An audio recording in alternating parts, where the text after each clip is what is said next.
Hey, it looks like we're live, and I am the ocean, and this is my show. The Ocean's Deep Woo.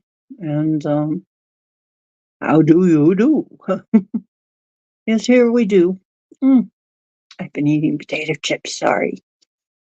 No, I'm not sorry. Not one bit. I don't regret it. Nope.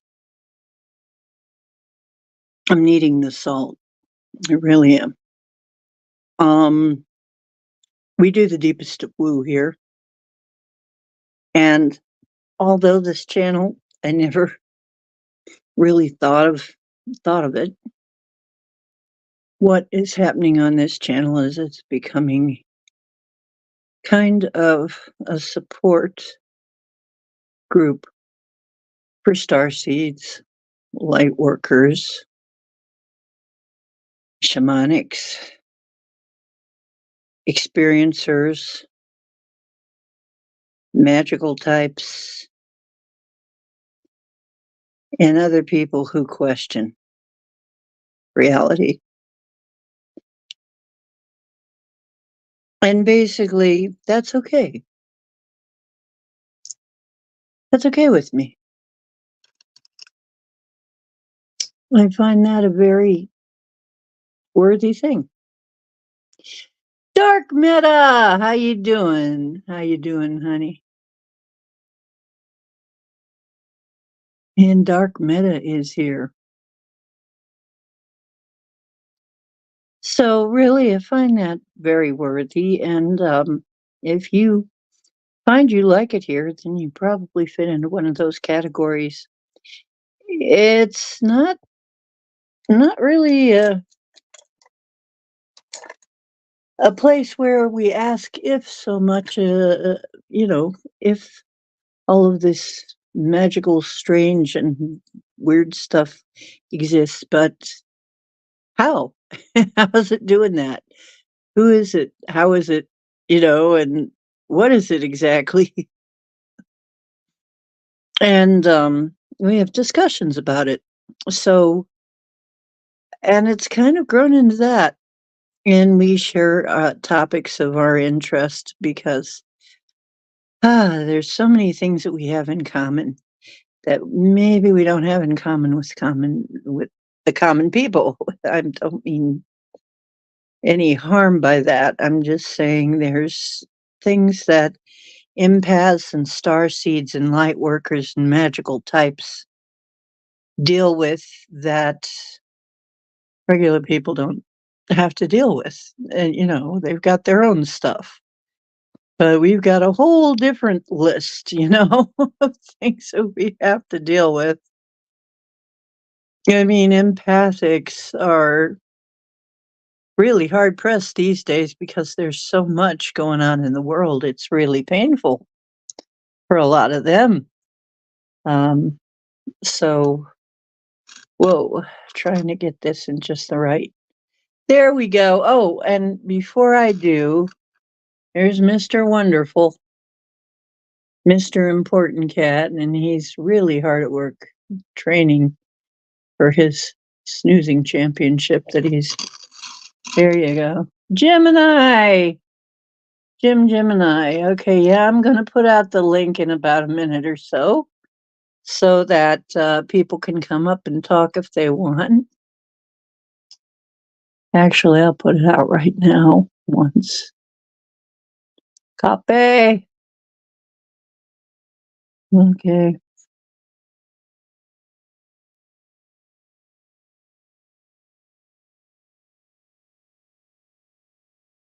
Okay, so hey y'all. Anyway, basically, there's a link, and if you click that, this is a click-in video show, sort of like the old dial-in radio shows. You click in, you tell us your story, and we'll talk about that.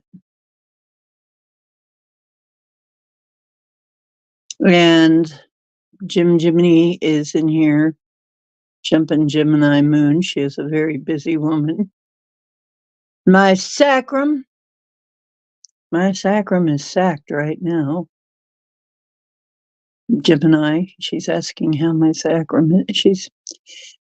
My sacrum is somewhere in Sacramento, I think. I've been having crushing, an old injury, back injury has been resurfacing. Let's put it that way. And it comes along with sciatica and some very biting, crushing sort of stabbing pain and all of that stuff that's just wonderful.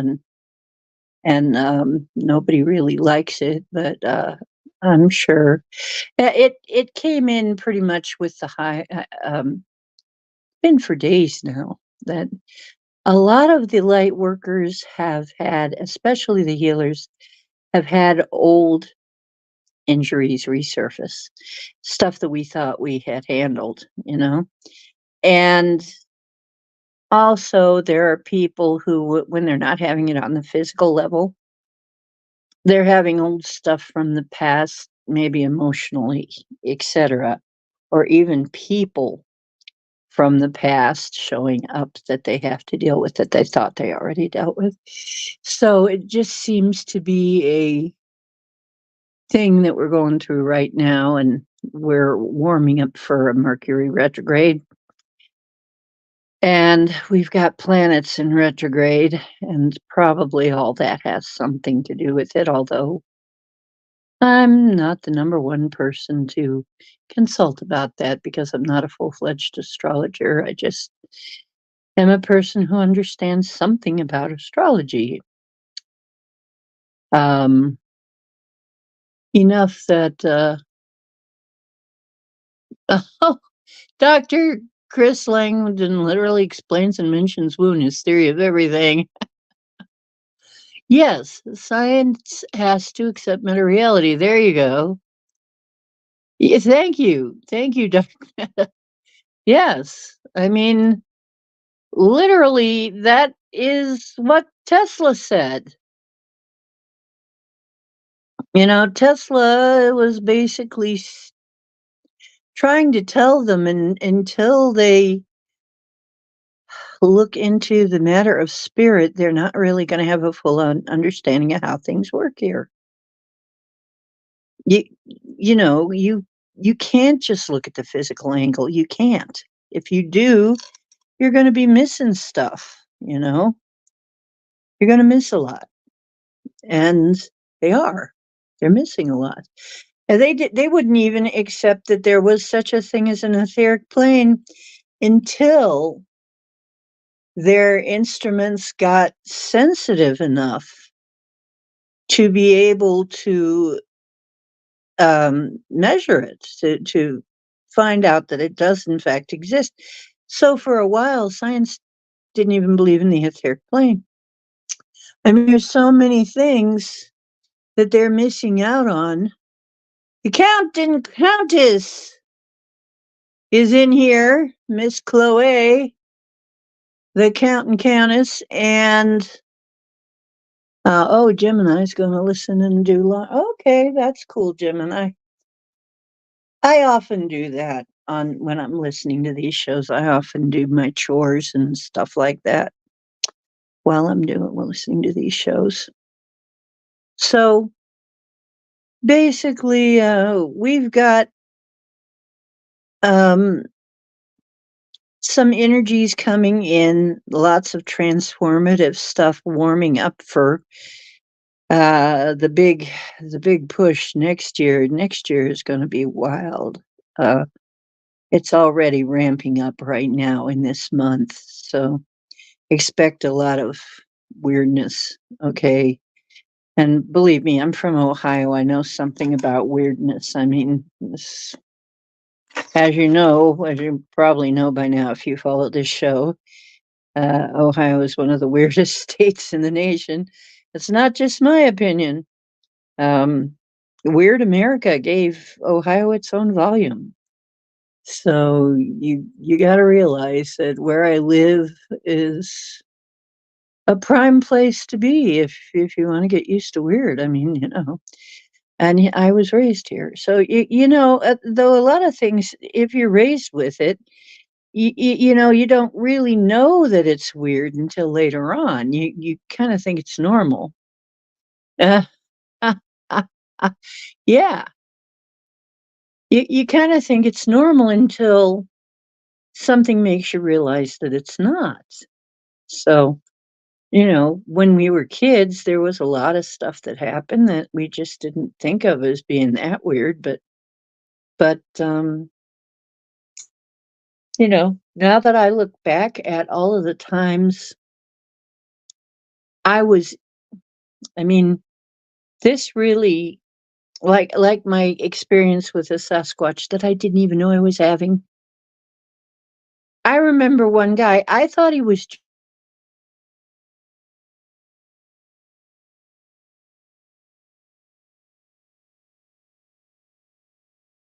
sure that I do. He says, "Well, they believe in you."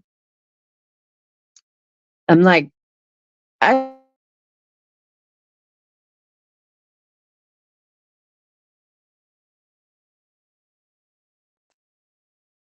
I think he was serious about that now that I remember that, we were walking around in the woods, and I remember that was one of the times when I was there and I was going, "There's somebody here with us. We're not alone here.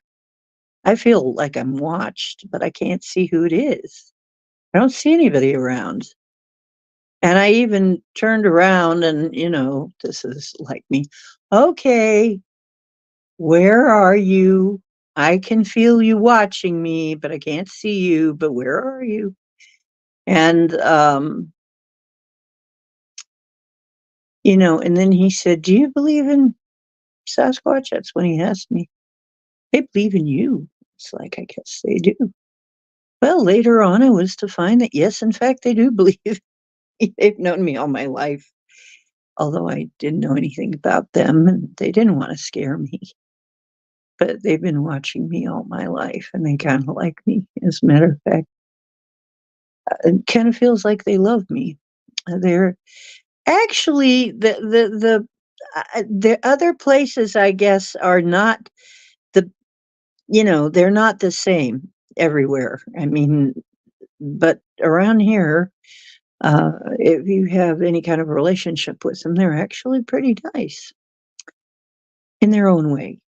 But it's different from our society. It's completely different. That's all. But if we can deal with them, then we can deal with other life in other parts from other parts of the galaxy. So I feel it is important in that regard to be able to um, somehow bridge that gap between our cultures just enough to um, ensure our mutual continuation because they seem to be a very vital and worthy life form. And so are we. And people can argue. I know some people argue about us being worthy life forms, but they can just um, actually, frankly, stuff themselves because no, it's like whatever else you think about people can be so selfless and beautiful and altruistic too. Yes, they can be ugly, but they can also be beautiful and selfless and altruistic and do beautiful and very amazing, courageous things. And I have always argued on behalf of the humans for a long time now. Not always. Actually, no, I had the mind virus that they gave us all in the school about how bad humans were. And I realized at some point that we had been raised to become self loathing, to be self loathing, to hate humans. Doesn't make much sense, does it? Why would you raise children to be self loathing of their own species? unless that was somebody else's agenda and not the agenda of somebody human, because that wouldn't make any sense at all, would it? And when I realized that, that was another nail in the coffin of my normalcy, of my trying to be normal. I mean, I just realized how ridiculous that was. Why would any species be raising the youngins to hate their own species? No, that didn't scan. And then later on, when I found that we're not the only species. Yeah, we're not the only species here. For me, this is just a given. I'm sorry if you're still questioning, but we're not the only species. I'm sorry. Just going to have to deal with that sooner or later. And, we're getting to the time when it's going to be sooner now. It's going to be sooner rather than later. You're going to have to accept it and come to terms with the fact that we are not alone. We've never been alone. We haven't been alone in our whole freaking history. Okay. It just isn't like that. And that everything is nothing like we've been told. Everything we've been told is pretty much wrong. So that's by explanation of what is going on with this show. And I think a lot of us are here because we realize that at some point, if you're comfortable at a show like this, it's because you realized at some point what you are. You had a clue. You found out you're either a starseed or a light worker, or energy worker, a shamanic type, a magical type, an empath, whatever it is, or just uh, a highly inquisitive person who is somehow not buying the program. Right. So, yeah, that's basically our crowd. So, okay, so much for the preface. What I'm playing with here are not rosary beads. These are actually, I found these really cool on the Temu site. I found these. They're already chained together evil eye beads. These cute little evil eye beads already on a chain, and I'm going to make them into jewelry. Really cool. So, yeah, when I think that is really what we are here now on this show, that doesn't bother me now. It's fine. It's okay. I'm I'm happy to provide that. Although here's my little commercial. It's costing me about $30 a month. And if you would like to help contribute to, if you would like to give us a gift, give me a gift here to keep us going, that would be really nice. It's paypal.me.oceandiana. So basically, oh, hello, Michelle Canham Free. Just emailed me a Bowie meme. Bowie is just in everything, isn't he? Oh, cool. uh, a Bowie meme. Oh, thank you, Michelle. Yeah, and in David's time, they didn't have anything like this. He was a star man. He really was. I mean, he was not a standard human. He did not come here to live a standard human life. Okay. He came here for a whole different reason, and he did do a lot of stuff that he came here. As a matter of fact, according to him, he did everything he came here to do, which is quite an accomplishment because usually there's a lot of things you don't finish. He did just about everything, except he didn't quite finish his play. I guess there's something. There was some kind of project he's been doing. Ah, Brandy. Hi, Brandy. She's a fine girl. What a good wife she would be. Fortunately, I'm not in the market for a wife, though. I think Brandy might be taken. Are you taken, Brandy? Anyway, um, yeah, he was certainly a starseed. Certainly, he was. He was not uh, here to be normal. Although, just like us, he had codependent parents. I'm not kidding.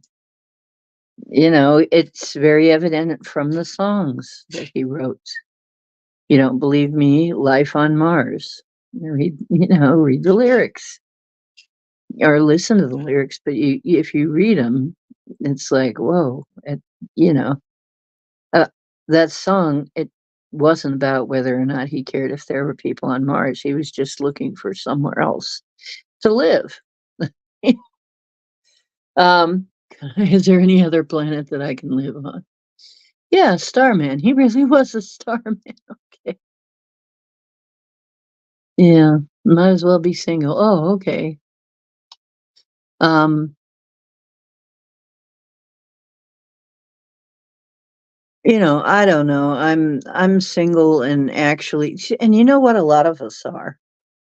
Uh, it's not easy for us a lot of times to find the right mate. It's not um, easy for us to find the right job. You know, a normal job doesn't usually fit us very well, and it's really rough on us. Our families are generally codependent. A lot of times we have at least one narcissist in the family, usually more, in a lot of cases more. But, so we've given ourselves very hard tasks. Uh, oh, sent you the quote too. Oh, okay. Yeah, it's basically, well, wait a minute here. Let's see if I can do this without losing the stream. Uh, did you send it to me? Wait a minute.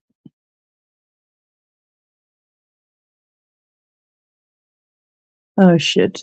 Did you I'm so afraid I'm gonna crash the stream. How did you send it to me?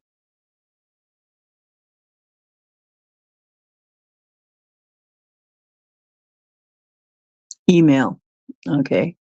I'm worried about crashing the stream, or I'd go look. Um, so basically, Prince was another one. And it should be obvious. I mean, Prince was also another one that was absolutely not normal person material. Okay. Obviously not. Um, and of course, Bowie's wife, Iman. If you look at her and her style of modeling, she's obviously is some kind of starseed. That means his child is also Alexa, and probably Duncan is at least half starseed. Um, so he's got a starseed legacy. He's got one of each. He's got a girl and a boy. I guess Duncan was with Angie, and um, Alexa was with the Mon. Alexandra, Alexandra, oh, Alexandria. I have to check again. Some version of Alex. Um,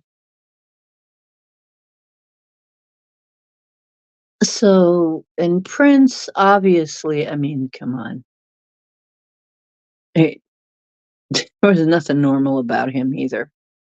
I would probably argue that in a whole different way, maybe Marilyn Manson is too. He's probably from somewhere else. I mean, come on. Um, Come on. They say Marilyn Monroe, Venusian. Yeah, they say Marilyn was Venusian, actually. Her background, she was a Venusian starseed. Um, so was Diana, I think. Princess Di. And Michael Jackson, absolutely starseed. Absolutely. Abso-freaking-lutely a starseed. There's no arguing that. Okay. Many performers, famous people, it's kind of obvious that we look at them, and yet nobody maybe believes it. You know, the normies, as they call them, maybe don't see it or don't believe it or think it's a joke or think it's just putting people on. But in truth, it's real. Oh, you sent us funny cats, Michelle? Yeah, I think the dysmorphia in MJ was largely because he was a star child too. And a lot of these people are going to have body dysmorphia. I mean, Bowie, he did a lot of gender bending. He would change himself back and forth between male and female. And there are some ETs that are more in the middle, way more in the middle. In fact, that's really more where I'm from. They're really very much more uh, in the middle. They're not as uh, divided as we are. We're kind of a very polarized here. And if you come from somewhere that's not that polarized or not polarized at all, of course, it's going to be weird for you. I even I've even told you and admitted that I've had times when I've wondered if I should have been a guy because I'm really more in the middle than a lot of women. I'm not interested in a lot of girly stuff. I'm not particularly fond of the color pink. I didn't care much for dolls. I'm much more interested in building and creating things. I liked the great outdoors more. I was very strong. I'm not I couldn't find interest in girly stuff. I'm not into gossip columns. I'm not particularly into makeup and hairstyles. Although, it's interesting sometimes. It's just as I was a costumer, I was, but only because I was changing myself.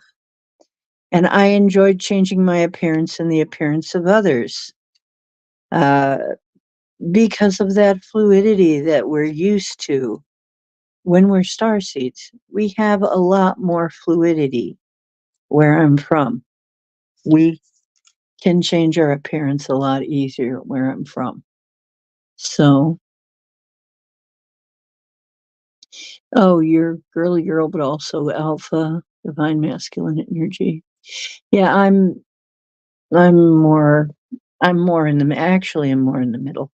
And the funny thing is that in the middle kind of gets you seen as more like the opposite sex. It's funny because if you're more in the middle and you're a man, they'll see you as feminine. And if you're more in the middle and you're a woman, they'll see you as being kind of masculine. I mean, I got accused all the time of being maybe a little too yang sometimes. And it's not because I have any. I realized I didn't actually want to be a man, but I'm just not. I just don't fit that in that girly box, you know? That that box that they keep trying to shove women in. I just don't fit in that. It's just not. It just doesn't appeal to me. A lot of the same stuff doesn't appeal to me, never did. You know, I tried really hard to go ahead and be a woman, a girly girl to fit in. No, it just didn't work. I mean, even now, here I am with no makeup. Every now and then I'll put on some eyeliner or something to come in here, maybe some lipstick or something, but really, maybe I'll do my eyebrows. I don't know. I am not, um, I'm not really interested. You know what? This is my face. If you don't like it, you don't have to look. Uh, Although apparently some people like it. They say I'm good looking. They say I'm pretty, beautiful even. Okay, thank you very much, and I totally am stoked that you feel that way. But I also for a lot of my life was told a lot of negative things about my appearance and myself, and um, that's another thing most of us are trying to get over is the and I yeah, you know what? I think it would be normal for us to have a certain amount of dysmorphia. And in fact, David told me I had a certain amount that I didn't know how he can see how I would think of myself looking. He said, "You don't look anything like that. You look nothing like your image of yourself." And that surprised me, you know, because he can see what my mental image of myself looks like. And it's not the way that he saw me ever at all. So, yeah, it's I think once again it's those freaking attitudes of ours that we've been given, kindly given by a bunch of people that are, that had their own motivation for giving us those attitudes, opinions and judgment. Yeah, yeah. I think we have some dysmorphia. I think the star seeds, the light workers, the magical types, and it's all for a reason. And I think it's just because it's who we are, because humans are so limited. They're not as fluid. They're not as able to be changed. But I think really that's part of the reason why David did so much changing. I mean, he was changed himself all the time. I mean, he is the master of, you know, redoing himself, but, emerging as somebody else. So he just changed himself, and changed himself. And I think it was due to that um, need for fluidity, need for um, change. We get bored. I've changed myself many, many times too. Um, yes, we have to overcome and grow. Chameleon like, yeah, we're kind of chameleon like. We do have creatures on Earth that change themselves. We also have ETs that change themselves.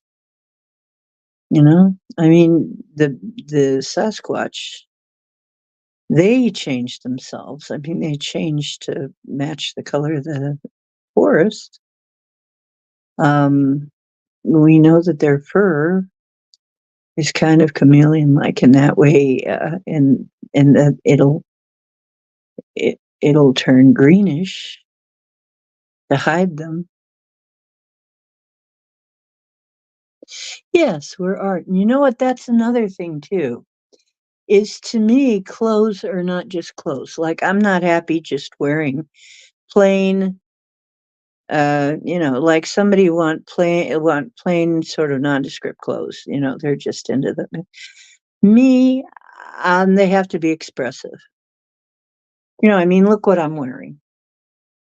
It has to be expressive. If it doesn't express me, I don't like it. I'm wearing mermaid pants. I'm wearing mermaid scales pants. You know, I mean, and really, when I was younger, people got on my case about how I dressed because I always dressed a few years ahead of the curve. Of course, that was because Dad kept taking us to New York, where fashion was ahead of the curve. Everything would come to New York first, the movies and everything too, and then they'd gradually make their way over here to Ohio. That was interesting. It was like New York was in its own time. It was like they got everything before we got it here, and it was weird. It was like, so you're sort of out of time. You're sort of like New York is living in the future, and everywhere else is lagging behind. So yeah, eclectic. Me too. Yep. Yeah, I'm not sorry. I'm not sorry about it. I like I like to see. I mean, heck, I was the kind of person who hung around with all the weirdos, you know? And when I was a vendor, I hung out with all the weirdos. The people who were tatted, some of them were tatted from head to toe, various kinds of performers, people who were, um, had very interesting visions. I mean, I used to go to like, um, the Society for Creative Anachronism was basically they recreate the Middle Ages. They're all very creative, and their minds are different from regular people. They're not standard people, you know, but I liked that. I liked going to science fiction conventions. I liked all the weird stuff. I liked going to the magical gatherings, which I also went to. Those are the people that I got along with, okay? Now you take me to, or a gym show, something like that. But, I could never get into sports. To me, it seemed odd. Like, why? You know? And there were people who were so interested and so wrapped up in it, and I was just there like, why? You know? Because to me, it was like, well, I guess it's mildly interesting if you have nothing better to do, but I'd rather be doing something rather than just watching people throw balls around and shit. I'd rather be building something or creating something or making something or doing something, actively doing something. So I was never one of those that wanted to just sit around and watch something like that. And I was more, if you would find me in my off time, you would find me reading a book. I read voraciously. Most of us did. Most of us still do. We either read voraciously or we gobble down information on the internet voraciously, some of us. Oddities and curiosities, yep. Oh, you like boots and dresses? Oh, yeah, I do too. I just bought a new pair of suede comfy Sherpa type boots and clothing. Like I said, my clothing, if it's not unique, I don't see any point in why I would have it. If it doesn't mean something, why have I got it? Mhm.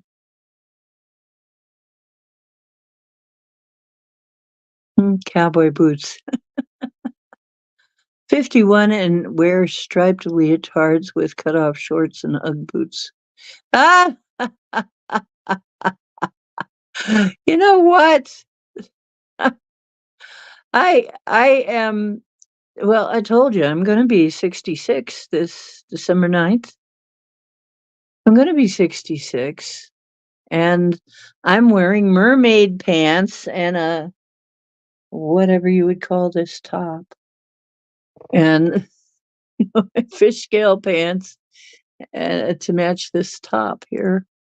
So, and I do love Ugg boots, by the way, and some people go, "Ugg boots, oh, the kind of woman who wears Ugg boots." It's like, "Oh, come on."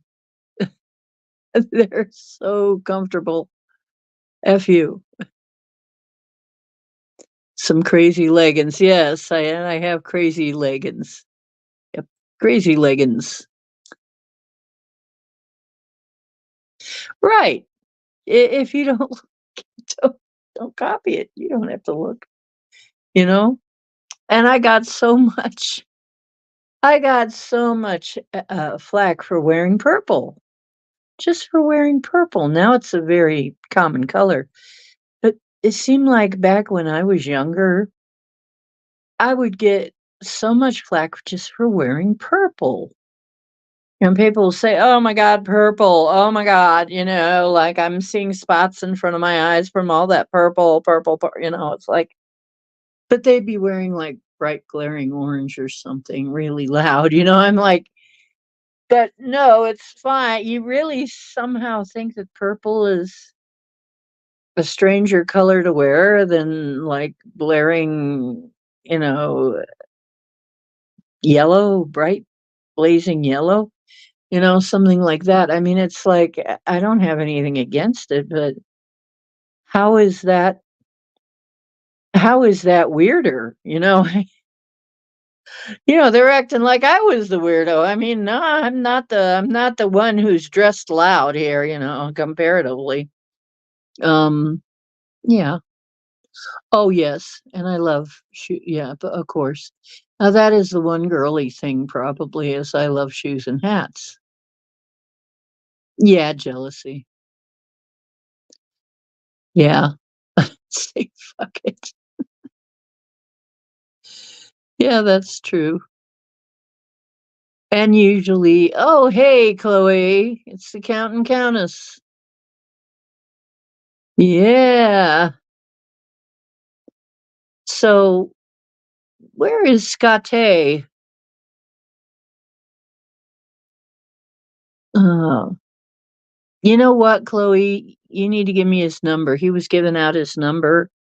I didn't get it.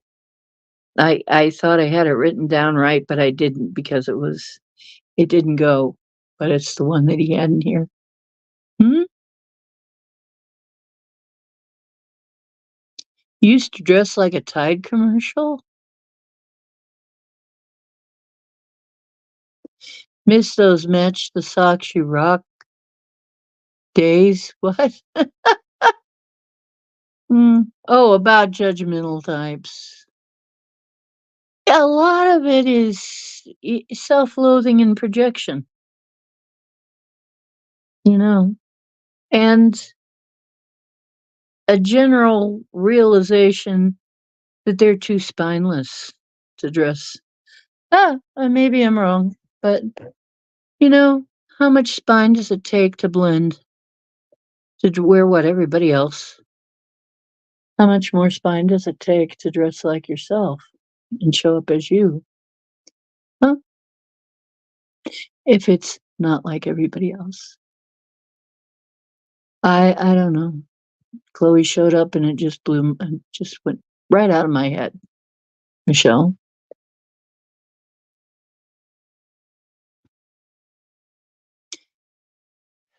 That's, I think, what I was thinking. Ow. Oh. Can we have some group intentions for my back maybe when some of the guys get here? Oh man, it was so bad. It was like I was being stabbed in the back, and maybe at some point I was. I mean, in some life I probably was, but I thought I had gotten rid of this issue, and it's back.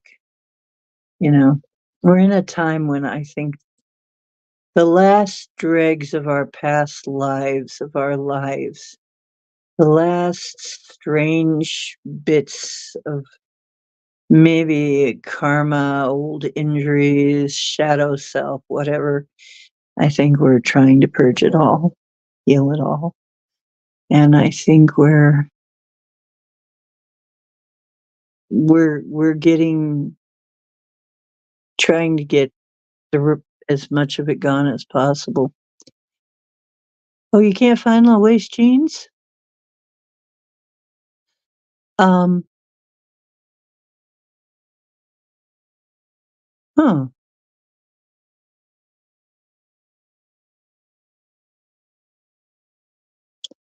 Interesting thing to say, Michelle. Huh. Interesting. Really? Maybe we need to talk, Michelle. Do you think that that could be the case? Brandy, I found them on Temu. You can get low waist jeans. I don't have any problem with the high waist stuff. I really don't have a problem with it, but because I have a belly, so I'm not wearing low waisted stuff anyway. I have a belly, it doesn't look good. So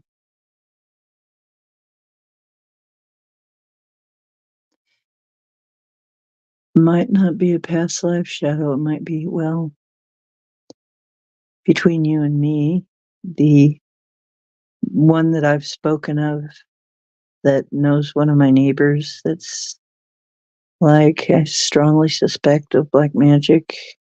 And although he attempts to come off as Christian, and you know, it's kind of a dark version. Um,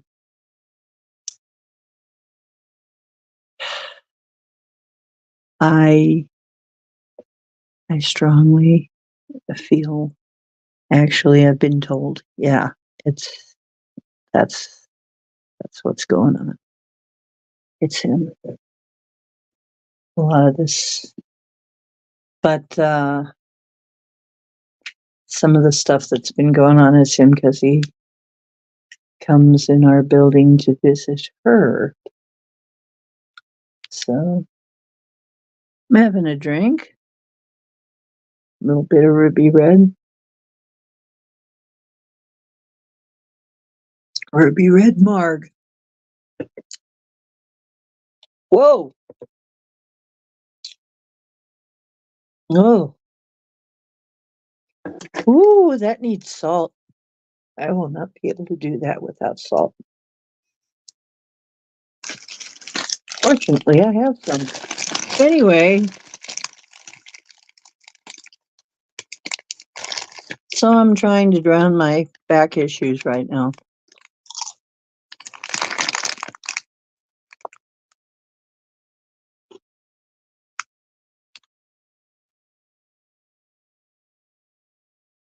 Hmm. Okay. So football's going on. I wondered.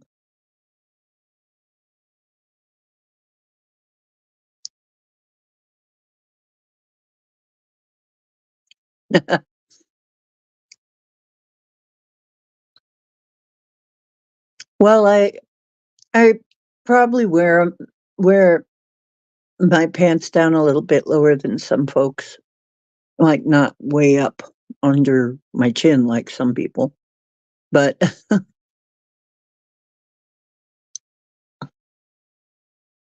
you're watching the Chiefs play the Packers. See, and that's what I mean. I don't understand sports and have no desire to. Get so much more done, you know, but that's okay. I mean, if you do, absolutely. I just don't understand it that well, and I never have. So I don't know. It's just not one of my things. I'm I'm too much of a space head for that kind of thing, I guess. I'm too spacey. I'm more about um love every inch and curve. Well, I didn't say that I didn't love myself. I really do appreciate that it's managed to hang together through all it's hung together through. This body of mine has really gone through some stuff, and we've gone through a heck of a lot together, you know? And I've gotta say I do appreciate it. And I try to take care of it. I try to take care of it so much. I've made some grand sacrifices to keep it together, you know, cutting out certain foods and trying to do certain things to keep it healthy and happy. And so I do love my body, my little Abby that I use for uh, accessing this realm. That's the way I look. Well, it doesn't look great in low jeans. It doesn't really look that great in low jeans. In low, um, because I've got a little bit of Dunlops, but yeah, it it just it's not the way I want to express myself. It's not the expression that I want to give. Um, Although I see your point.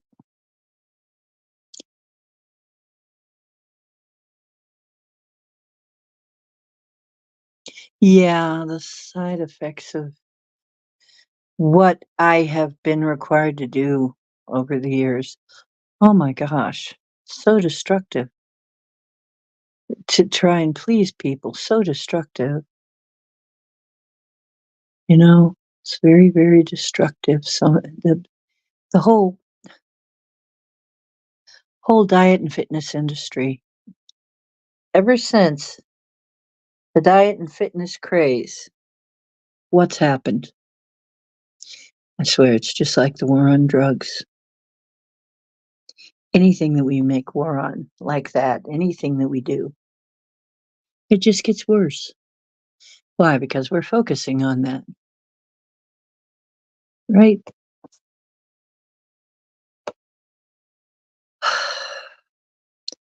The war on drugs. Oh, yeah. That's eradicated all of our drug problems. Not in the least. They're fentanyl's out of control. Wait a minute. The war on drugs is a war on people in the end. Um, it's not being fought right. If you really wanted to get people to stop using drugs, you'd find out why and get that to even out for them. Because people who are happy and healthy and things are going well for them, most of that don't have addictions. They did an experiment with rats. Here we go again with rats. Now, if you put a rat in a cage with the drugged water and they put a rat in a cage with drugged water and regular water, And within no time, the rat would turn to the drugged water over and over again until it killed itself, until it died. But then another experimenter had a different idea and made kind of a rat heaven and put the rats in with the drugged water, the regular water, but made a rat heaven. Just basically all kinds of things for them to do, fun things for them to do, places that they'd like to be, stuff they want to see, and good food, plenty of good food, et cetera, et cetera. Guess what? They weren't interested in the drugged water. It wasn't their thing, they really didn't have much interest in it. Very few of them bothered with the drugged water more than once or twice. Why? They were happy. They were healthy. They weren't needing it. They didn't need a distraction. They had distraction. They weren't trying to fill some need, you know? That poor rat alone in a cage, heck yeah, it was taking the drugged water. Why? Because it felt alone. There was nothing to do. There was nothing else to do. And it felt ostracized. It's just like people. What happens when people feel like they're not a part of society when they don't, dr- drug addiction is about pain, really, in some form. To me, I mean, it's about pain. If you're not in pain, if you're happy, you're not going to bother. So, has the war on drugs done anything except maybe add to the unhappiness of the world? What we should be doing is supporting people in their happiness so they don't feel like they need that.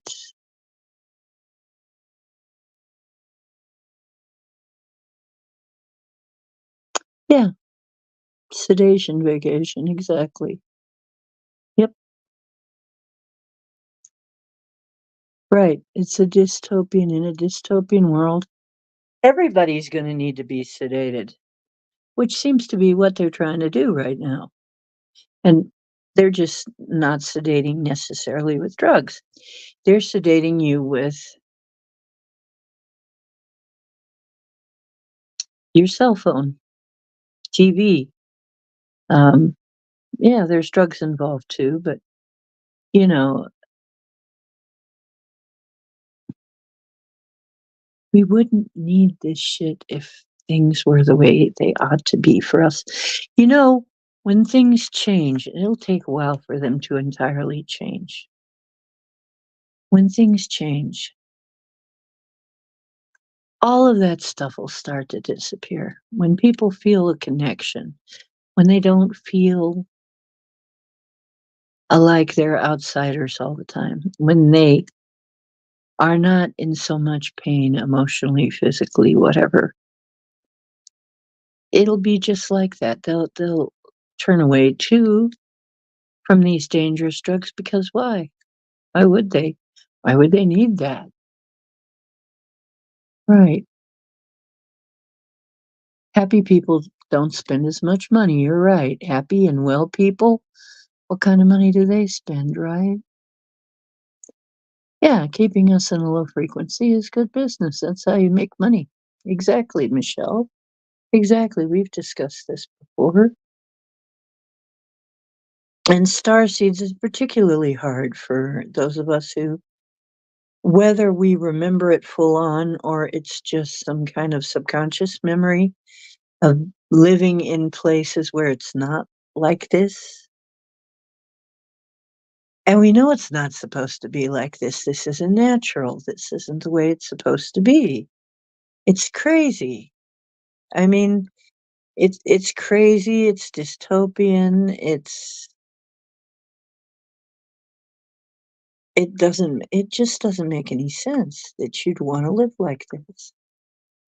So, yeah, when we get here, we're really screwed up because we're like, why in the hell would you want to live like this? Well, most people don't want to live like this. That's why they do all these things to distract themselves.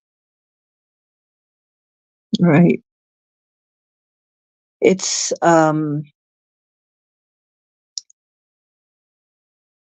really pretty simple, not hard to figure why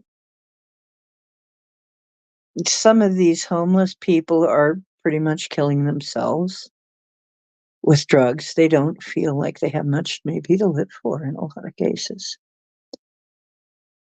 What do they, what do they have to do? It's funny. Somebody who became homeless and was a writer said, yeah, it's strange. He had hardly any money. Somehow he became an addict. Why? Because there was nothing much else to do. Because it was painful. Because it was boring. Because it was, there's all kinds of reasons. And I keep thinking, you want to help people, you got to first know what you're freaking talking about. And most of these people don't know what they're talking about. They have no clue.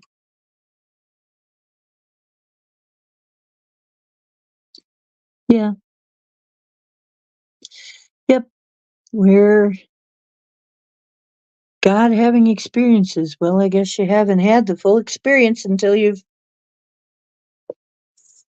lived through this kind of place, right?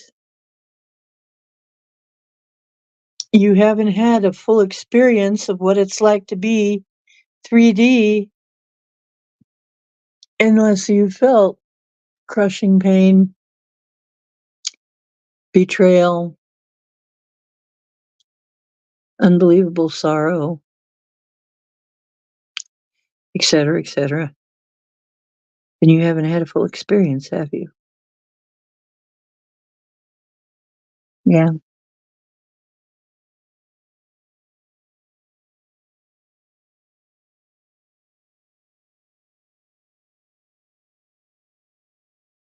Yes. That's why I always say, I've been taught that you, if you use, if you start thinking about, even if you can even come up with one thing that you're happy about, that you're grateful for, that you're thankful that you have, it'll lead to more. It'll lead to you thinking of more, and it will lead to you being happier because that is a higher vibe. Being thankful is a much higher vibe. And this is why sometimes when my friends get on the phone and all they're doing is complaining, and I let them rant a little bit, because everybody needs to rant a little bit, I guess. But after a certain point, I'll turn around and say, okay, now what are you going to do about all that? Because I'm a results person. Okay. I'm a solution person. I'm solution based. And I know this is not like women usually are. I mean, a girly girl, I guess, from what I'm told, women usually are talking just to emote. They're not looking for necessarily solution. They're just to let it out. Where men, on the other hand, are looking for a solution. Well, I'm kind of one of those people too. I'm kind of male in that regard. I'm looking for a solution. I'm expecting we're going to talk about, okay, what's the solution? Have you got a solution? You want me to help you come up with one? What do we get? What's going on here? What's the point? You know? So, um, I'm more about how do you think you might solve this, or do you need help solving that? Thinking of things. Some people get upset.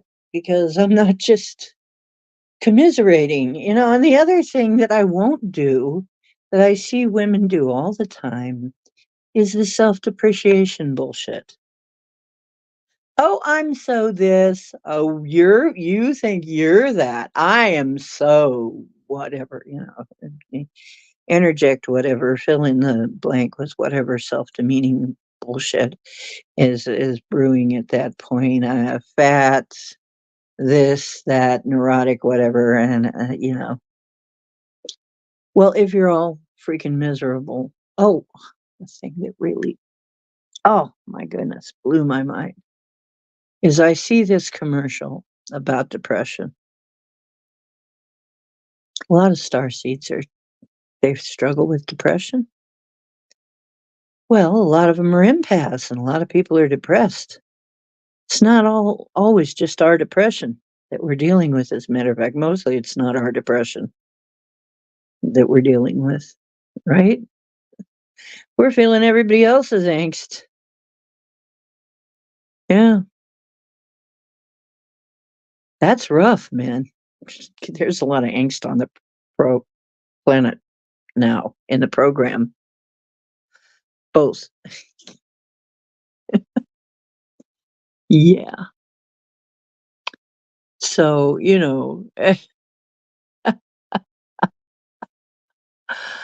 so, yeah, I'm always looking, okay, so what's our answer here? What can we do? Which leads to a lot better solutions than staying in the problem. I mean, it leads to actually you doing something. I'm an action person. I guess that's it. I'm a fire sign. I guess it's more of a fire thing. I'm projective in that regards. I want to do something about it. I don't just sit here and bring you all of the world's ills. I sit here and go, let's get rid of this. Let's see how we shove this aside, get it out of the way, delete it, delete this out of the program, and bring in something much better, more creative, more interesting. I mean, I am so over this bullshit, right? I'm so over this bullshit. Yes, and they have their labels for themselves and others that they have to maintain, and they have a persona they must maintain. And, blah, blah, blah, blah, blah, blah, right? And, you know, it makes life so dull when you're trying to be consistent all the time. And sometimes I'm very inconsistent, you know?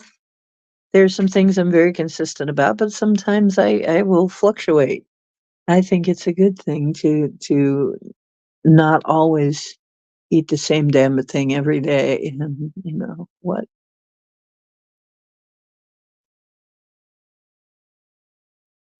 Oh, yeah, the devil you know is safer than the devil you don't know, yeah.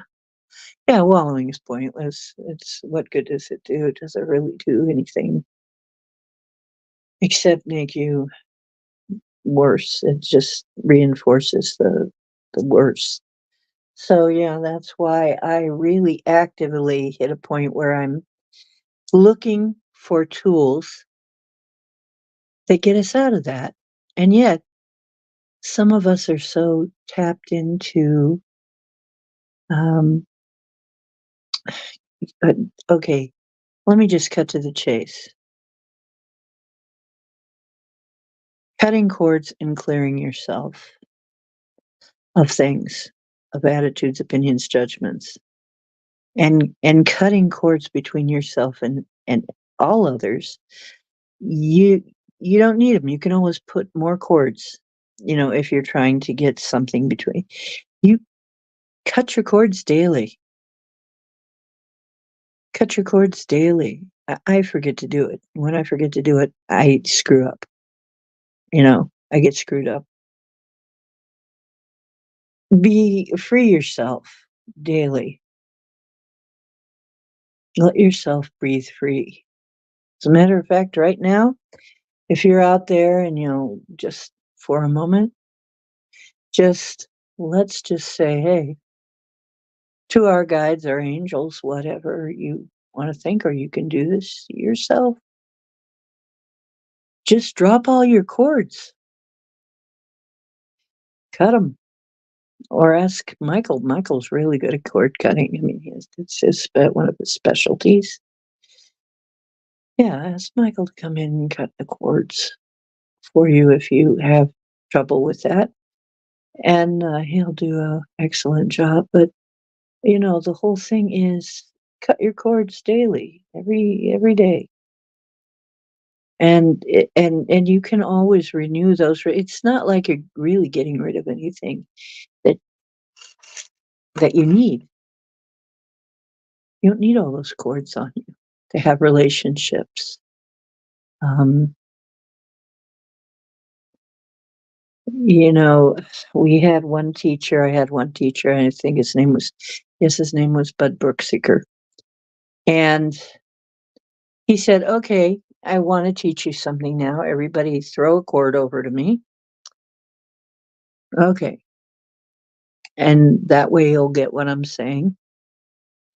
And then after he was done, he said, "Okay, everybody drop your cord. I'm dropping all your cords now. Take your cords back because I'm done." He did that all the time. So, mhm. Yeah, yeah, the cords actually keep you tied up. That's what they do. So this is why I think sometimes people end up with, what do they call it, Stockholm syndrome or whatever, where you're so entangled with your captor that you're in love with them or something. You think they're you, and you think there's something good.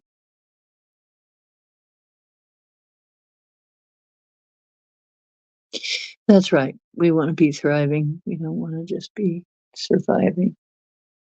So, there is absolutely, you want to do this right now. I would say do it right now. And I would say let's do a few little exercises if you don't mind. Let's drop all our cords or cut them. If you've got some stubborn ones, ask for help. And I'm asking for that. Okay. And push your chakras back to your back and align them. Snap them into alignment. Just kind of push them into alignment. Oddly enough, everybody knows how to do that, though they don't know how they do that or know that they know how. Usually it's weird, really weird. And expand yourself. Let yourself expand out from your body and realize that you're actually a huge being using a small body to interface this place. And that actually helps relax you. Why? Because trying to cram yourself into a tiny body when you're a vast being is kind of painful. Um, Remind yourself of who you are. You're a vast, eternal, starry being. You're not an avatar. You're not a little avatar. These are just avatars. And that is not to say that they're not important. Oh, no. Avatars are important. Bodies are important. It's how you interact with this realm. I'm just saying, remember that your body and you are two different things. You're not your body.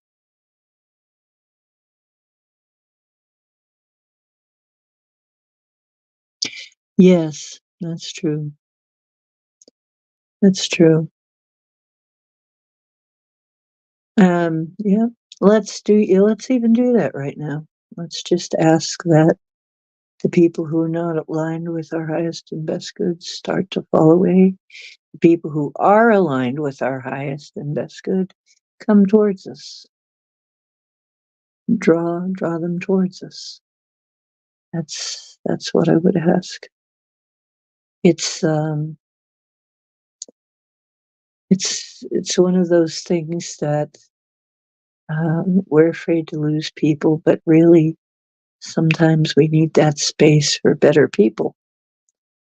And eventually, if you find that your paths diverge with somebody, then that means uh, there's something else fixing to come up. There is sometimes a little segue in the middle that's uncomfortable. That can be hard sometimes when the old players have gone out and the new cast hasn't come in yet. But once you get through that, it's you find you've upgraded. So mhm. Yeah, that's true. And then they just fall away and leave your life, and or you leave theirs. So, and I've had so much of that happen. I mean, even the people on this show, the crew that we have now is not the crew I started out with. Most of you are entirely different people now than what I started out with. We only have a few of the older ones that came here in the beginning, um, and they don't even always show up. So they've got things going on in their lives, or need to go to sleep, or what. Gemini doesn't mean that we're not still friends. It just means they got things to do, and so do I. Things have changed. And things have changed on this show. Like I was saying earlier, uh, this show really started out quite different than what it is now.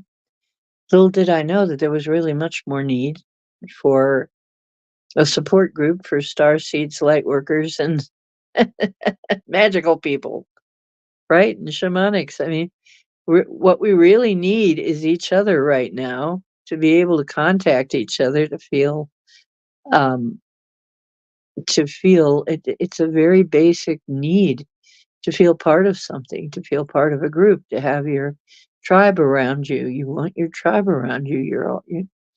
Once you find your tribe, it feels so much warmer than the others, right? It's a much warmer feeling. You don't want to be left out in the cold. You it's oh my gosh, in the wrong crowd. I can always like adapt, or most always. Some crowds very hard to adapt, but it's never the same as the ease you have when you're around people who just understand you, who just get what you're saying already. You don't have to, and I get that so much. People will say things like, "Oh, wow, this is great. I don't have to explain everything to you. I don't have to argue with you about this and that. You already know it. I don't have to bring you up to speed where I am. You already know that." It's like, yes. Yes, yes, I do. I know what you're talking about. It's okay. You can go on and we can go on. And once in a while, when I don't know, uh, well, the guy that's in the black magic, he's a friend, a former friend. I thought a friend. And now I'm thinking what he does. Maybe he is one of those that befriends people in order to turn on them later and use them. He does seem to be a user type. And he doesn't seem to be a user type. He is a user. He is. And he'll always make you think that you need him. And he'll help you. He'll help you Oh, yeah, he'll help you. Just enough that you start to depend on him. You think you can depend on him. You can't depend on him. There's always a reason he's helping you. But that's how he gets into a lot of people's lives. And it's narcissism. It's parasite brain. And they're so good at it, it's really hard to convince people of it. It is. It's very hard to convince people.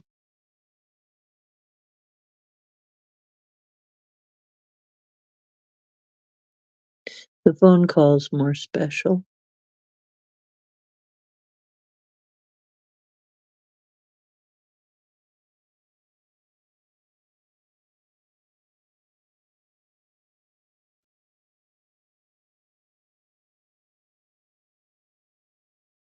You know, honestly,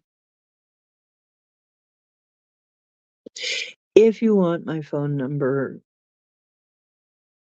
if you email me, the core group, I'm not gonna give it out here because, I mean, I don't know who's listening. But honestly, you wanna just have my number just in case, that's fine. I'd kinda like Scotty's number. I know he put it in here, but somehow I didn't write it down right or get it right or something because I couldn't get through to him, but tell Scotty I kinda like to get in touch with him, be able to get in touch with him, maybe Mark, whoever, maybe, um, thing is, I don't know if there's any charge for calling outside of the country, or I'd be calling John, you know? Yeah, okay.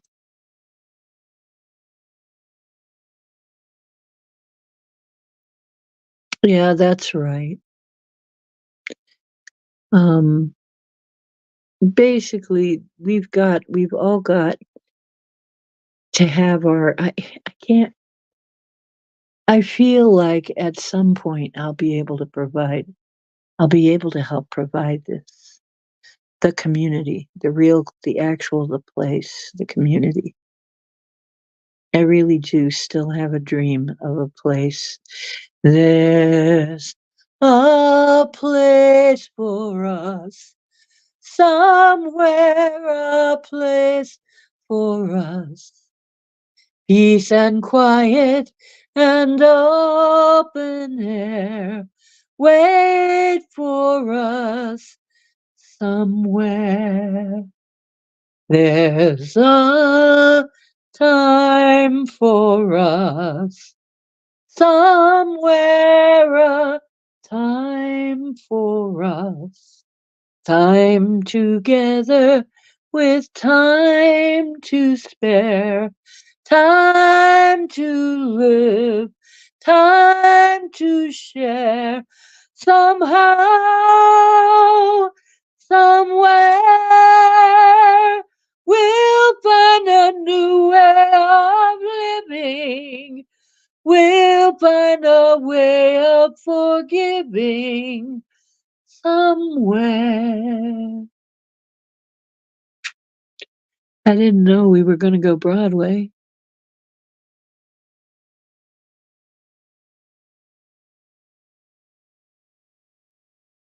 So, that is actually my dream, is that somewhere, somehow, sometime, there'll be a place where we can just be ourselves, where we can just express ourselves, where we can just hang out, not feel like the black sheep, not feel like the outsiders, not feel like the weirdos, you know?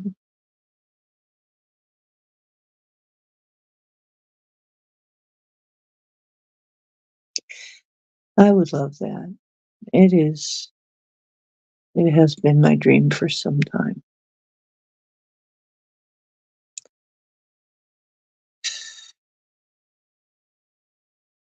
It's so relaxing. to just hang out with people that are not there to attack you, that are not there with a hidden agenda, you know, that aren't just looking for some to find out about you. I mean, there are some people that will spend time getting to know you and find out about you just so that they know your strengths and weaknesses, just so that they can bring you down later, right? You can use all that information to bring you down later.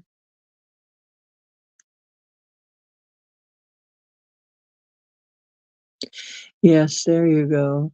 Human lighthouses. That's very nice thought. Yes.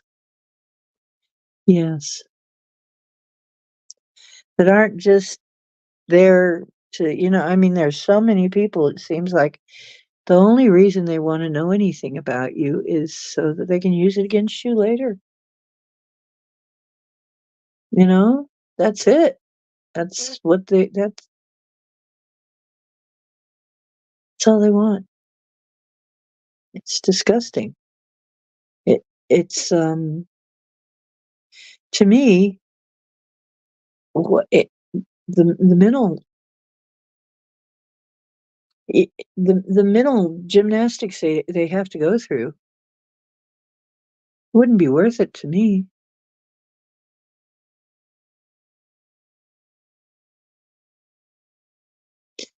Yes. And you know what?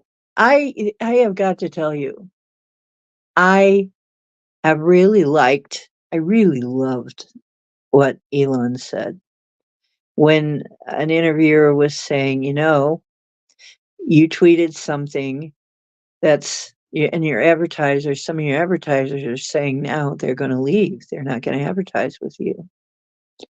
And you know what he just said? F you. Fuck you. Fuck them. But, you know, and the interviewer's like, what? And he says, yeah, don't advertise then. Don't. I don't want you. I don't want you to advertise on my platform. And the guy's like, well, isn't that going to take money away from your platform? And it's like, yeah, but it's like basically here is a man. He can't be bribed with money. He's not going to back down because of money. He's not going to have their boot on his neck. He's not going to let the advertisers drive him. And the guy said, well, what do you think's going to happen? He says, isn't the business going to fail? He says, yeah, the business will fail. And it'll be because of them. And the guy says, well, but blah, blah, blah. He's like, well, we'll let the world decide that because people will know how it happened, not because of the platform itself, but because of these guys. And then let the world decide. It was perfect. It was great. Yes. Yay, Elon. Me too. I'm in the comments section of that video. Yes. And, oh, yes, that's a roomie. Yeah. So it'll be so nice when we can all just do that because, everybody's paying fealty to someone in this society. And I mean, Johnny Depp was recently saying something like that. Johnny Depp recently came out and said, I think I'm about done with Hollywood. And there was, the interview's like, or was there an interview? I can't remember how that went, but he was just like, I'm about done with Hollywood. I've got no further use. I've just about got no further use for it. Um, I think I'm going to go do something else now. And, and people are like, what? It's like, well, look what happened to him. I think probably a lot of people are like that. I have a certain amount of respect for Johnny Depp because of that. I I have a I have respect for anybody that stands up like that and just says, "You know what? I'm to the point now where I'm just about done to playing this game. And I really think Johnny Depp might also be another starseed because there's something about him. There's always been something about him, right? I think he's another starseed. I think Elon's a starseed.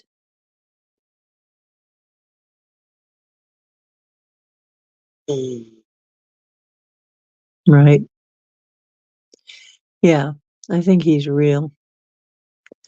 And I think Elon is not as bad as they try.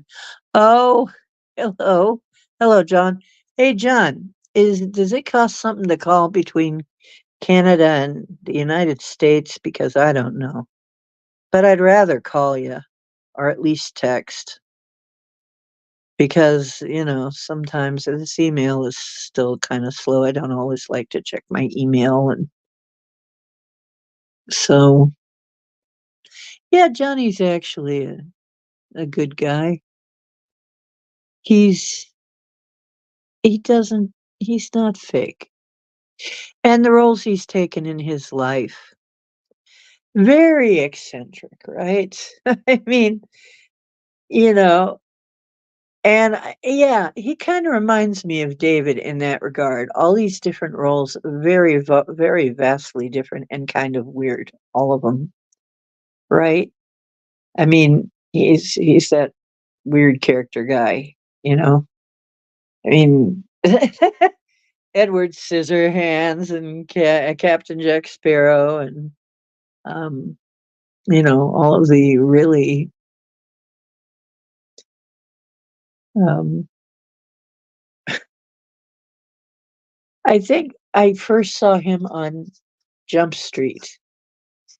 He was playing, yeah, on Jump Street, a detective, young detective, police detective, something like that, and like a Mod Squad type show, and he actually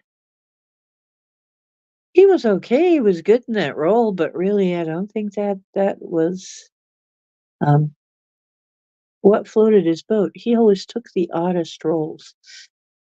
Edward Scissorhands. It was just something so bizarre. I mean, that movie could have gone so many ways, and it could have just been complete dreck, right? If it had been directed wrong.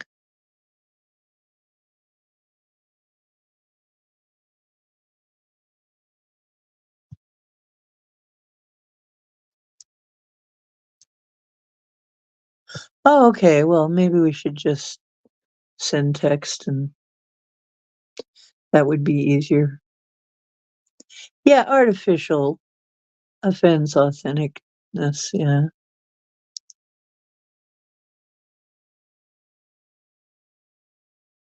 Waldo is a baby. Yeah, that's right.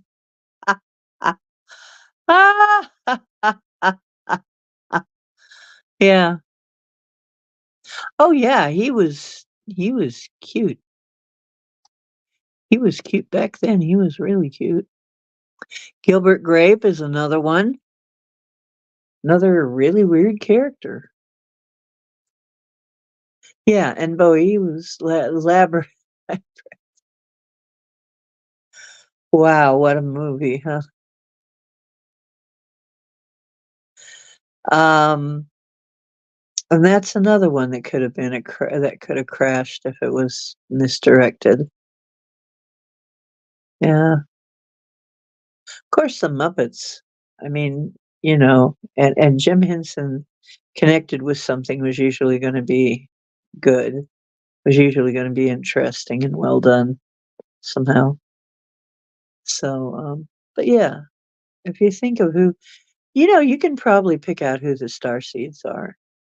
You probably can look and it's easy, you know, it's easy. There might be some hidden ones that would maybe be not as obvious. George Lucas. Mm, yeah. Um,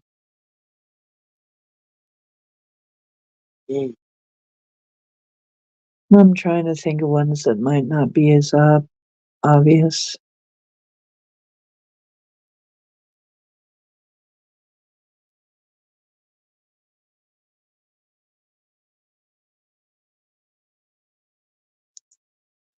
Ah.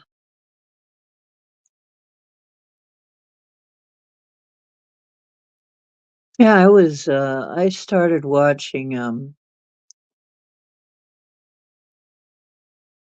okay, Pink Floyd, Dark Side of the Moon, um, and Dorothy and the Wizard of Oz. Somehow, I guess, the they sync. They sync up. Yes. Oh, Jim Henson. Yes, absolutely. Tim Burton. Yes. I would think Tim Burton might be too. Yeah, because he's different. He's really different. Yeah, and yeah, Jim Henson. Yep. Hey, there's Emmett. What are you emitting today? Yeah, I would have to say, yeah, those people. I am kind of divided about Lady Gaga. She seems a bit like a starseed to me, with all of the weird, way out there stuff, you know? Seems like a starseed. Like she might have that starseed in her. Cyndi Lauper for sure, though. Cyndi Lauper, come on. Cyndi Lauper is a starseed. There's no other way. What was his name? Hutchins. Michael Hutchins? And yeah, like I said, Diana, Princess Di, she was a starseed. Kind of obvious. She was more obvious. It's probably why they wanted her.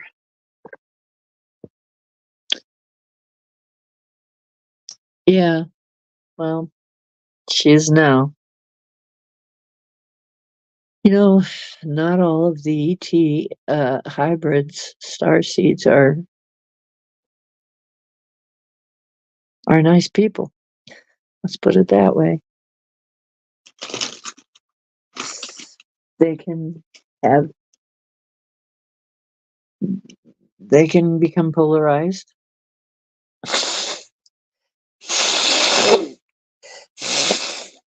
But she was another one that I knew online.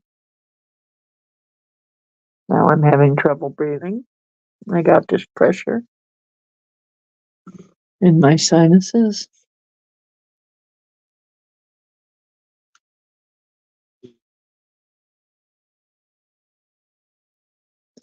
Really? Cool. How wonderful. Yeah. I knew I knew her online. I knew Anne Rice online.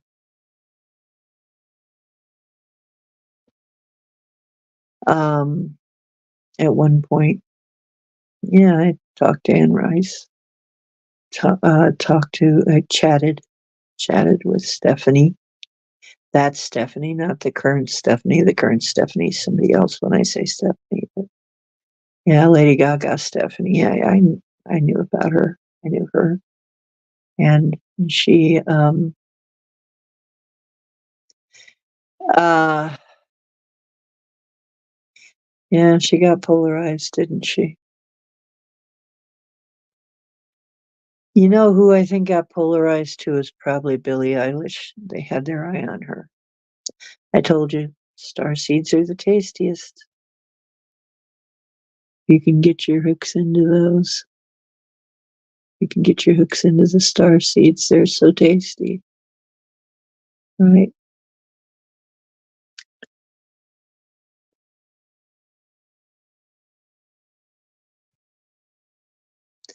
Your comments always inspire me.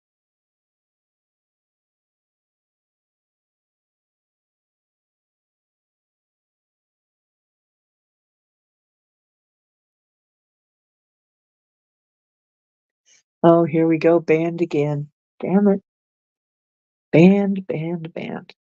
The band plays on.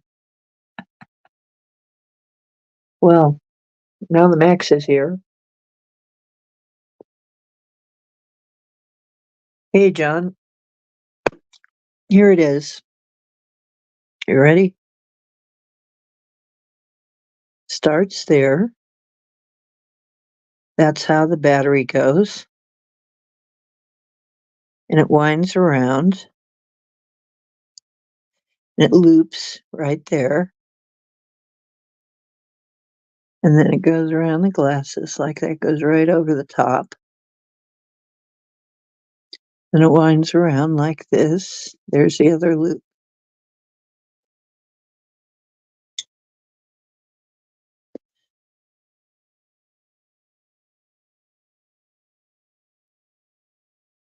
Well, you do. You I'm paying $30 a month to keep this channel up. Do you think it's because I just want to sit here and I want to sit here with you guys? I built this place to meet you, to talk to you. I'm paying to keep this place so that we can be together.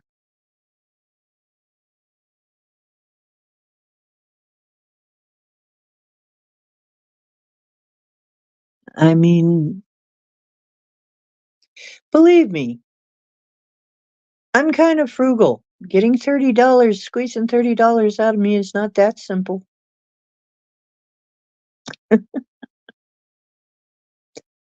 I must love you guys.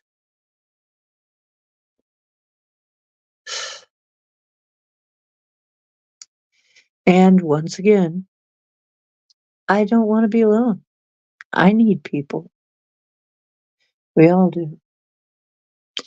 Cowboy. People, people who need people are the luckiest people in the world.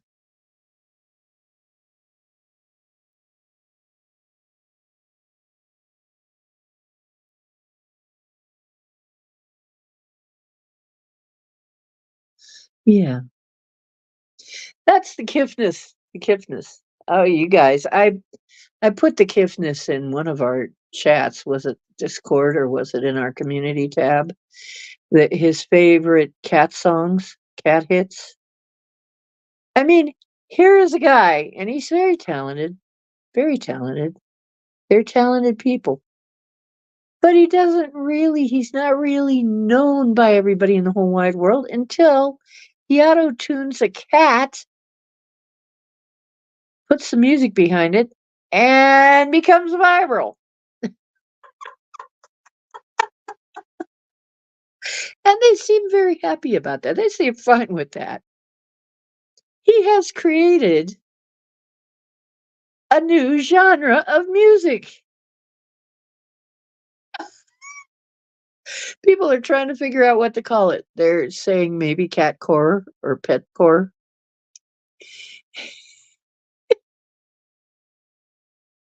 Mm.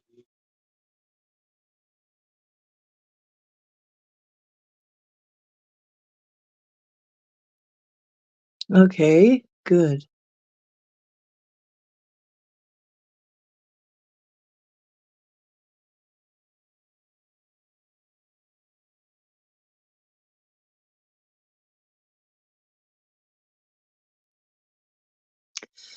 You know, and I went ahead and paid. Yes, I joined YouTube. Yes, for for the Prime YouTube privileges. Yep, because I figure if I'm gonna do this, I might as well do it.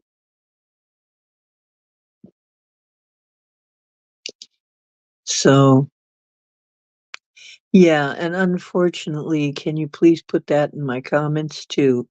Because, uh, and actually, you know what? Yeah, Meowsic. There you go. Music. Hey, John, if you come in here a minute, I will put my phone number in the private chat. How's that? If you guys want my phone number, I can put it in the private chat, the backstage chat, and you can write it down. Then you'll have my number, okay? Okie dokie. So that's one way. The other way is just email me. And if I know you, I'll email my number back to you. My heart will be blessed with the sound of music. I keep telling Cowboy he's got to learn to talk or something. Help pay the bills, you know? Cowboy, you need to go viral again so that we can pay the bills. Nah, he's still got his dreams of being a snoozing champion. I can't blame him.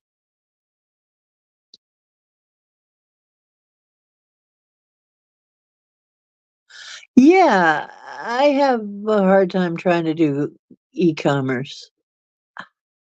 Me too. It's odd. It's like some people do so well with that, and is there some kind of mental block I have that I can't that I wasn't doing that bad for a while, but I wasn't really doing great. Um, and well, I guess in my case, part of it is the mobility to get things mailed and stuff to people. I would probably do better if it was something that was all electronic, like electronic images, selling my art electronically, uh, or something, you know. Oh, by the way, you guys, who's interested in a calendar of my art? I'm not sure how much it's going to cost, though. I got to find out.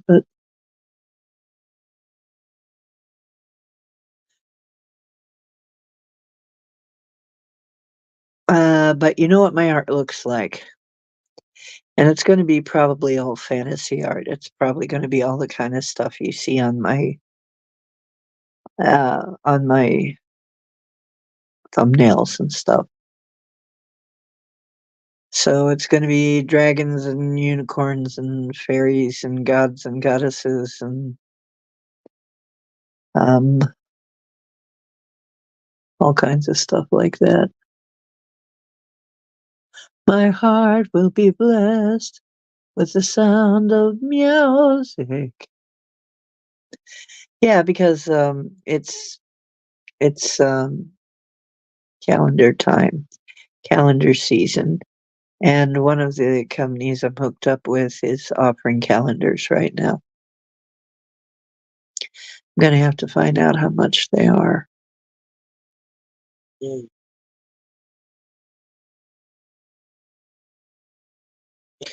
But that I can send out right from there. I can send out right from the company.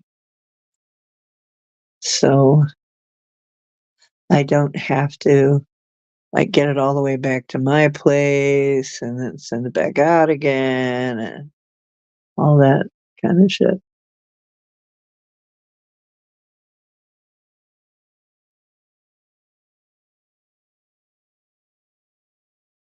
So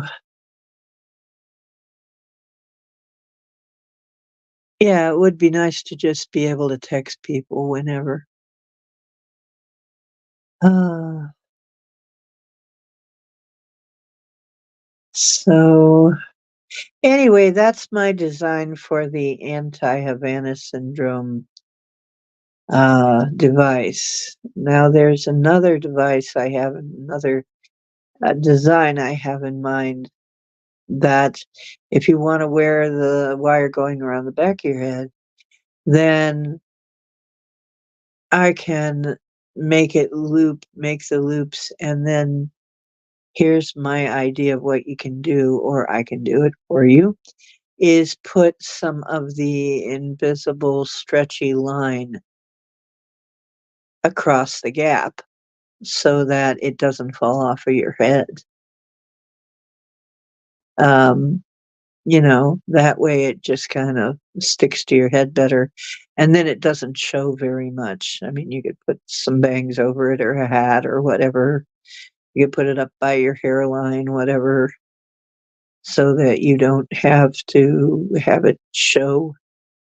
Um, so if you want me to do that, let me know. Hey, Project Skyfalls. It's Project Skyfalls. Ah! No Skyfalls.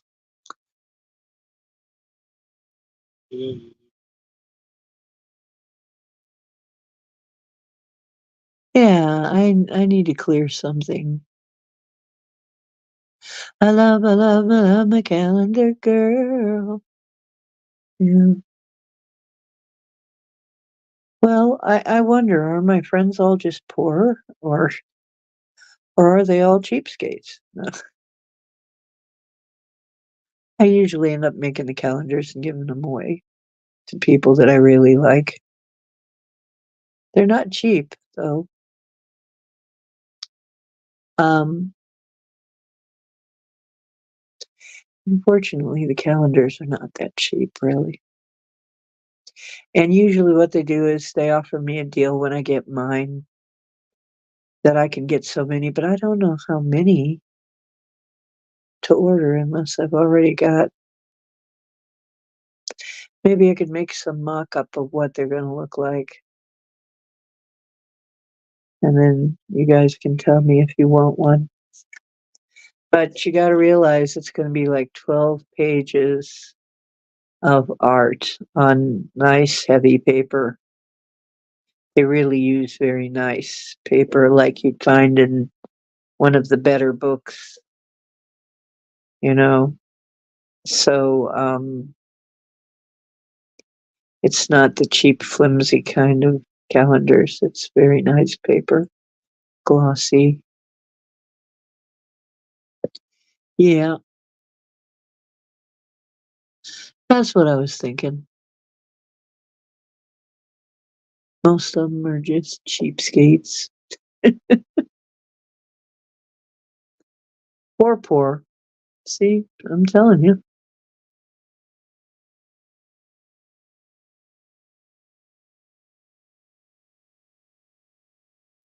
I know.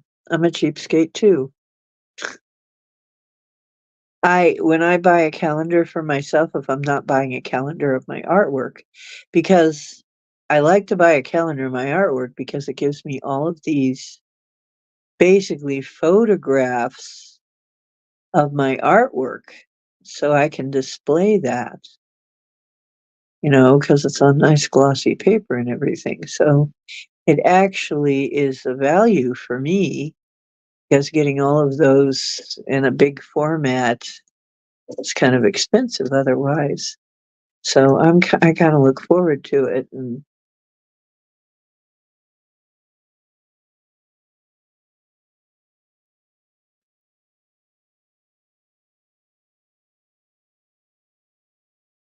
uh, you just spent 300 on a mic. Wow. Yeah.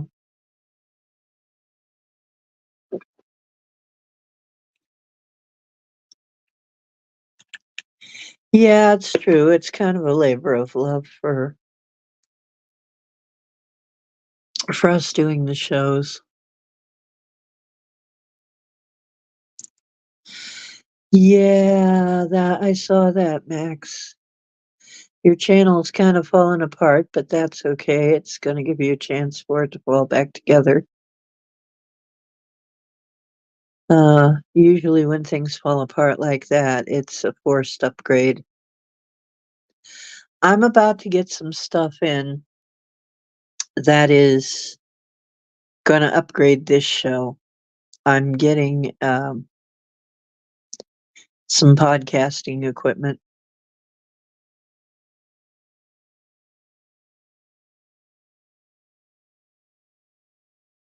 and not terribly expensively on Temu. We'll see how good it is. We'll see if it's any good.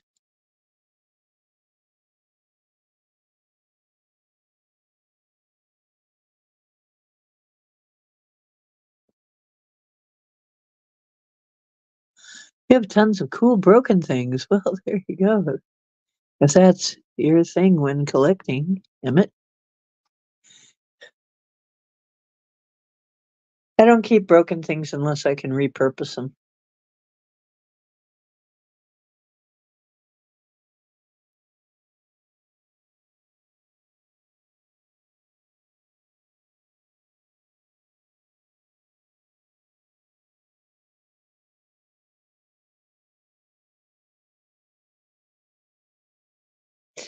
Yeah, it's I think though honestly, the citizen journalists, the people who are in the trenches like us, who are having our shows, who are putting out what we put out, even though in spite of the fact that it's certainly not mainstream and certainly not looked well on by the mainstream.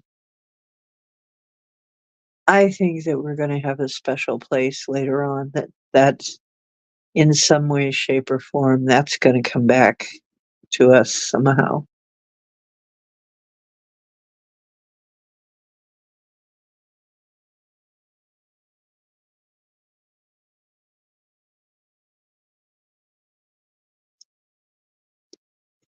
Yeah.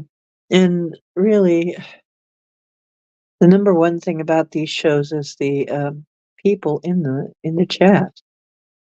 It's not even just the show, although some of these shows give us value and a lot of value, but and a lot of valuable information. But really, it's also um, the quality of the people in the chat that it attracts.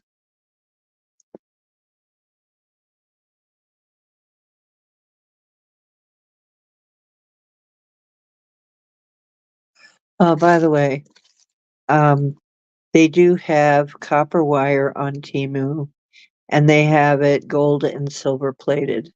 So I'll just show you though. It's kind of thin though. I thought it was going to be thicker. It's not. It's pretty thin.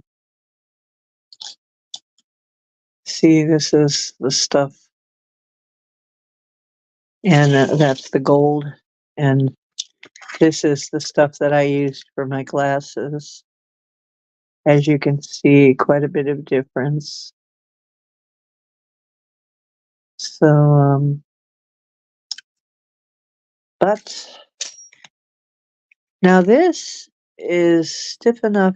We might be good making a device out of this that's standalone.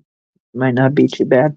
However, if we use the invisible stretchy line trick, then this would be okay.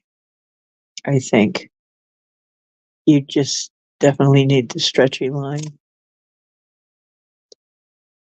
Uh, you use a 12 gauge. Yeah, I'm still trying to order a 12 gauge. So far, the closest thing I could find was a 14 gauge, but it was aluminum, and I don't want to use aluminum. I have found 12 gauge aluminum. I don't want to use that. Although, I suppose if it was coated to where it wouldn't rub off, you could use aluminum as the frame and then wrap the other wire around it.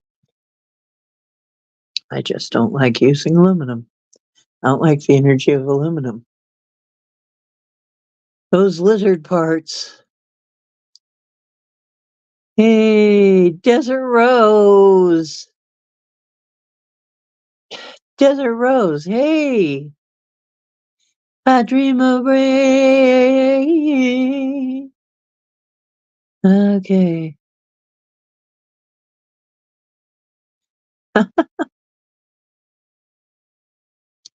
So, yes, hugs. Go on. Everybody hug everybody. Hugs all around, as I say, as I always say. Hugs all around. Blanket hugs.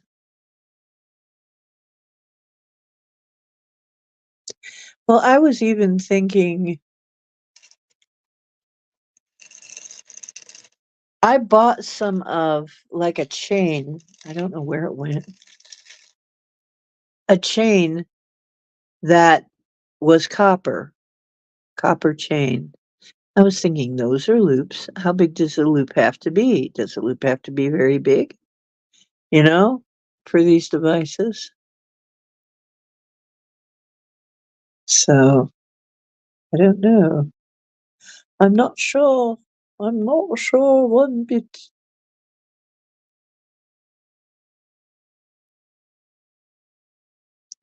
Squishes?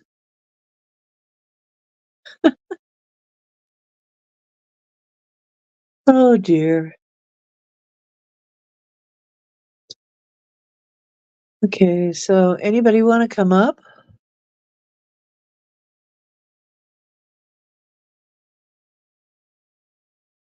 Anybody wanna be a guest tonight? Ba-dum-bum-bum-bum-bum-bum-bum-bum. There. Bum-ba-dum-bum-bum-bum-bum-bum.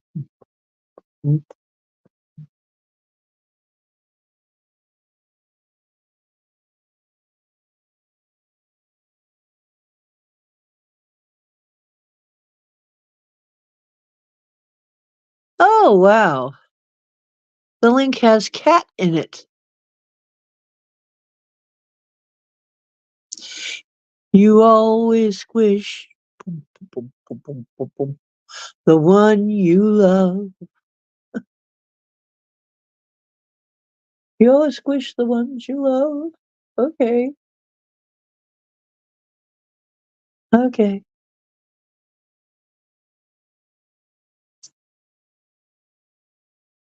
Oh, my left palm is itching. Hopefully that means I'm getting money. Wow, that'd be nice, wouldn't it? And unusual.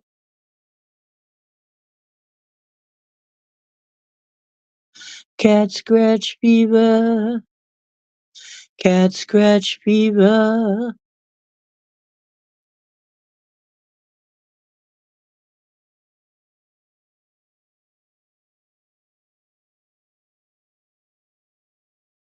Ah. Oh, wow, I've made it through 2 hours. Probably due to this and some of the other stuff I took earlier. I've been using some of the homeopathic remedies and, let's see, astaxanthin for the back pain and turmeric capsules and Boswellia serrata, otherwise known as frankincense. And between all of that, I'm not doing too bad. Right hand is usually you're going to be paying some money out. Oh no, a sickly kitty or puppy? Is that a puppy or a kitty? You know, Cowboy's kind of an older guy, and he hasn't been feeling that great lately.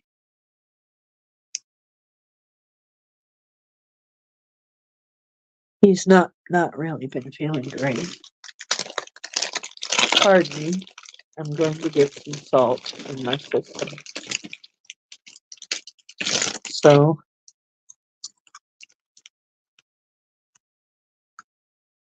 I can tell. Same thing that's affecting him and affecting me. When the air pressure changes, the barometric pressure.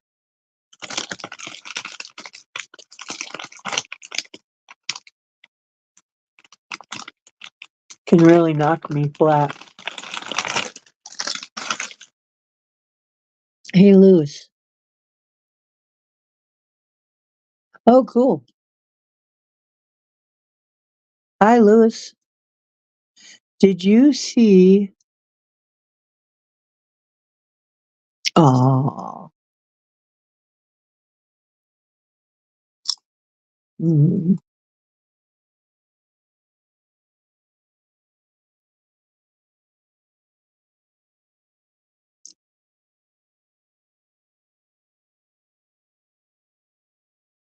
Lewis, did you see my post? There was a story directed at you. A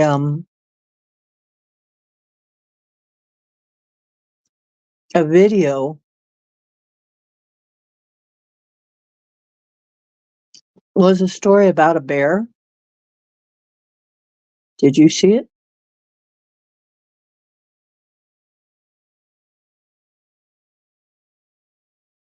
Mm-hmm.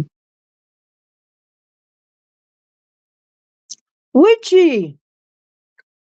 And Witch Moon is the proud winner of the Name That Wild Turkey contest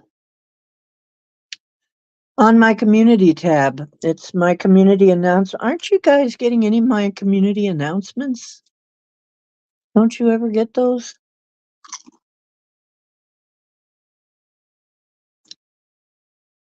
I'm using the community tab to send out announcements in between shows. If you're not getting them, I'm going to be pissed.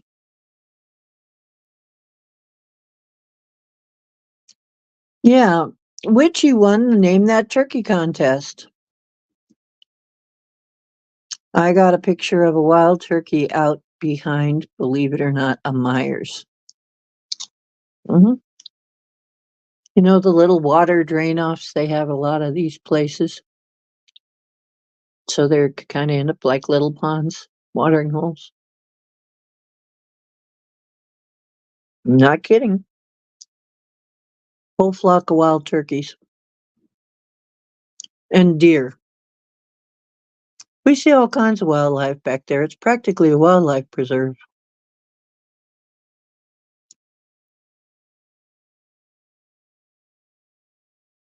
Hmm. Witch Moon successfully named the turkey. I don't think anybody can beat the name that she came up with for the turkey. As Witch Moon described it, FVK. How did that go? KIT, FVKIT, and it's pronounced bucket. It means turkey in Choctaw. I'm there like, it's a wild turkey behind a Myers building. Bucket is a good name. Hmm.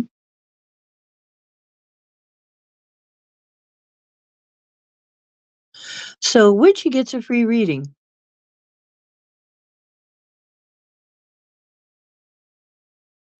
You've never seen a community post. Well, damn.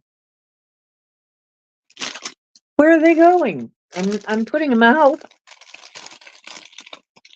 Very upset now. That's annoying. I'm trying to like put some posts out so y'all can have some fun. It's not too late because it was really two contests. One was for naming the turkey, and one was for captioning the picture.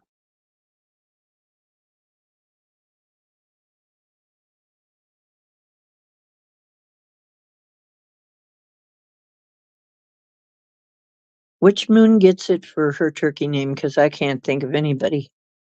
I cannot see anybody coming up with a better name for that turkey than Witch Moon did.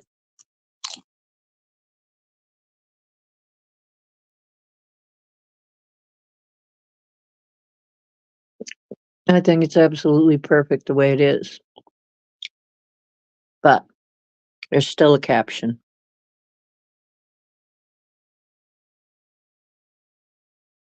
He's looking very large and in charge, that turkey.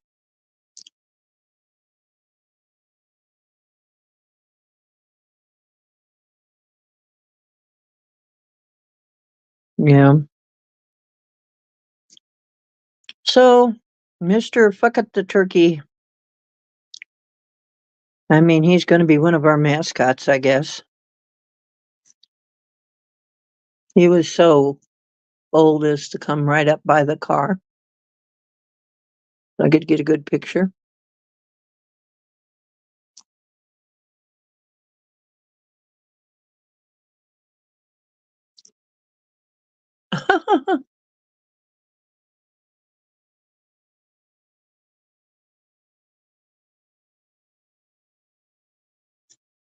Well, the story about the bear is one that I especially I had to put for Lewis.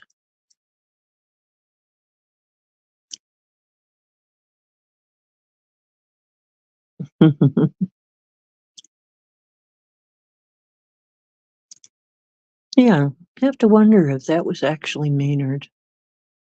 He's really good with children. Seems to be able to get them to trust him.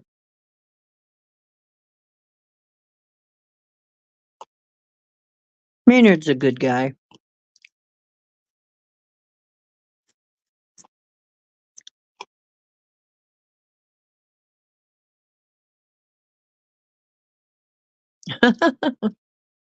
Hear Maynard roar. It would be interesting. I've never heard him roar. But he's so mellow, you know? He's just such a mellow guy. Maybe he doesn't roar. Oh. Anyway, if you can find your community post, it's a heartwarming story about a bear that saves a child in a very unique way. But I don't know. Is it true? They say it is.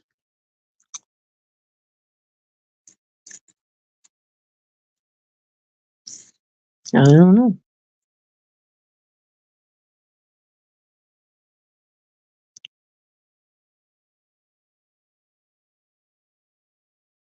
You're the only one who found what odd. The bear?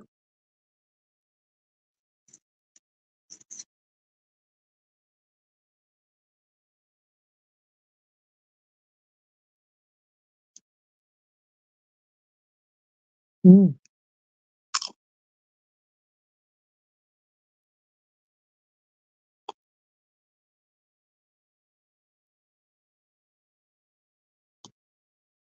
Uh,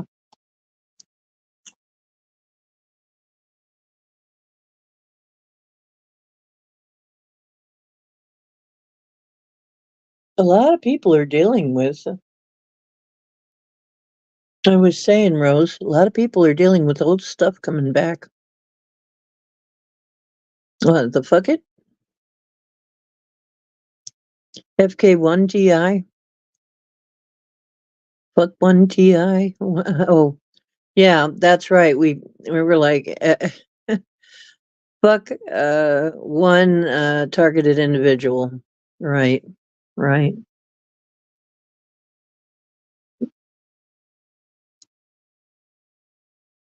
FK1 targeted individual.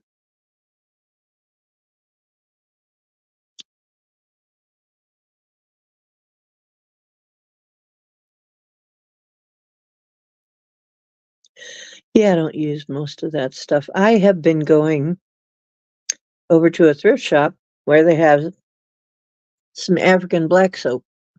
I've been getting African black soap, and it's specifically for skin irritations. I mean, it helps with skin irritations and acne and stuff like acne. Oh, you woke up, you had sleep paralysis? Cool. Do you think you were out of your body or something? Or do you think you were abducted?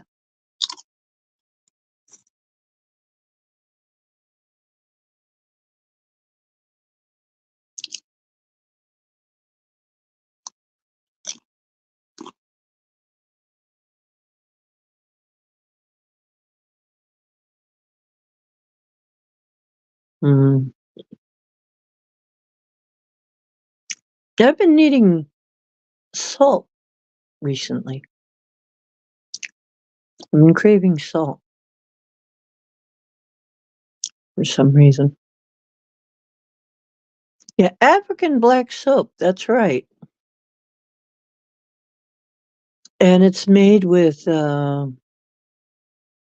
flaxseed oil. Oh, well, that's good, Louis.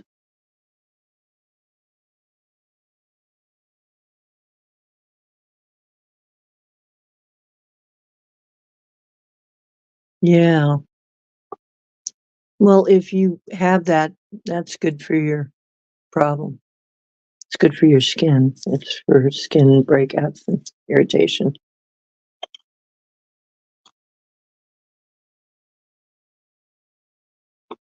Black sesame seed oil. It's very good for you. Apparently good for your skin too.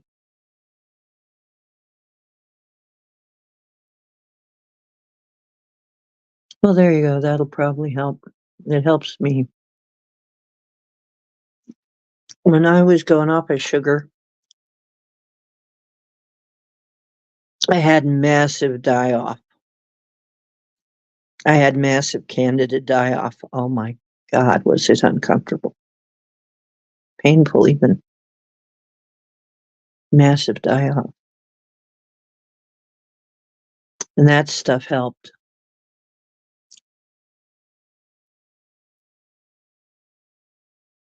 I gotta get some more. I'm out of it right now. Flaxseed oil is really good. I can recommend it. I can also tell you astaxanthin's pretty good. Boswellia serrata is very good. Uh-huh. Goat's milk soap is good too, yeah.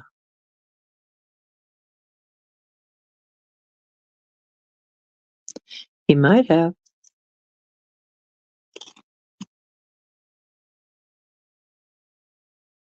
Mm-hmm.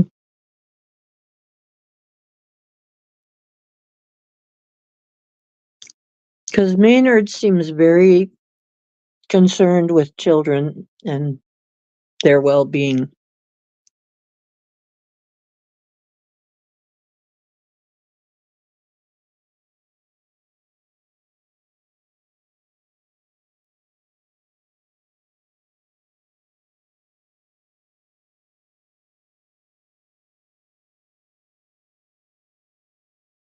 Yeah,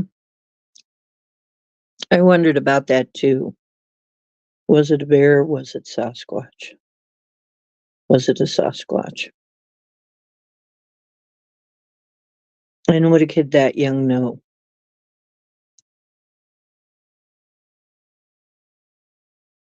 Yeah, that's another thing.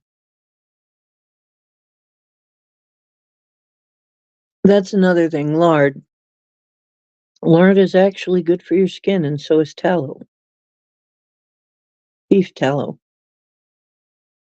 Any kind of tallow, really. Tallow and lard are actually good for you.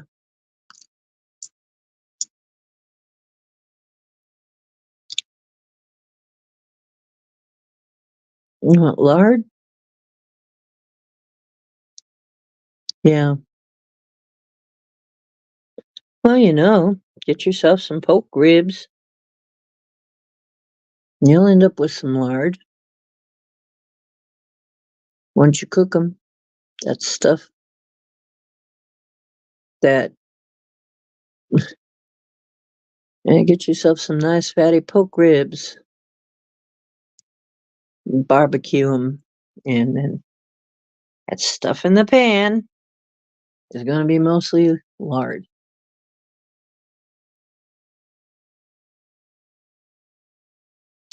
You know what? I don't believe so, Louis. I don't believe it's bad for the heart. And this is why I'm saying that, is that you will not have clots, basically, which are what those obstructions are in your veins, unless you have damage inside your veins and arteries. And we have so many things that can damage your veins and arteries. Free radicals. It causes free radicals to damage. Now, if you don't have extensive damage, you're not going to have those clots. And here's the other thing. And you know what? And it's funny because I use lard and I use bacon grease for everything, and butter and coconut oil, um, refined, organic. And you know, it's a funny thing. They always check my heart and everything, and they check my cholesterol. My cholesterol's never high. It's never real high, oddly enough.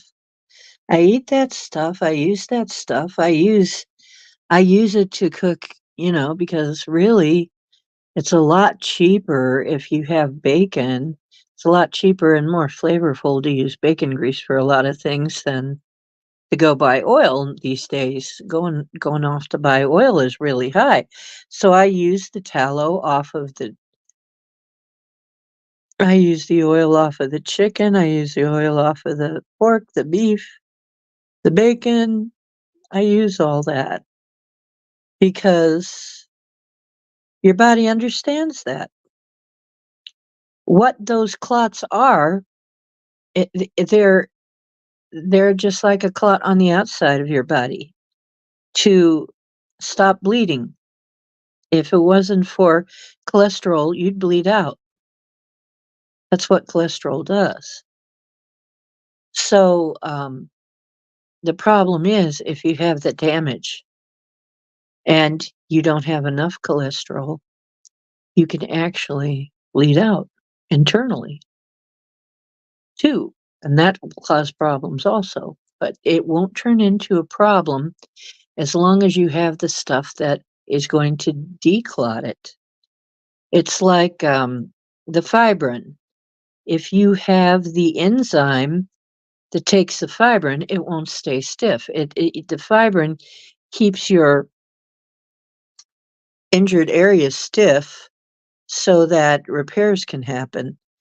The problem is when we don't have enough of the enzyme to dissolve the fibrin. Well, if you don't have enough of the stuff to dissolve the clots eventually,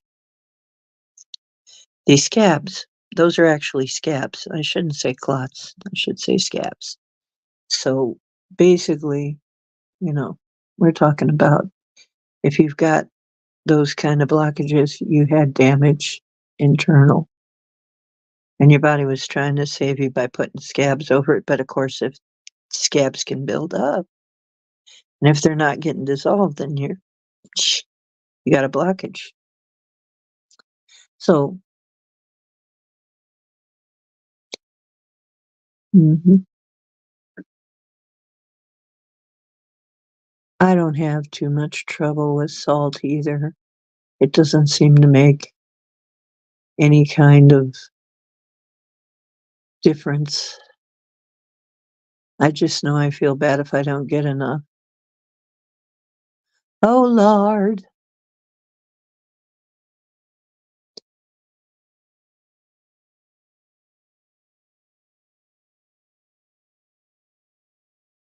Oops.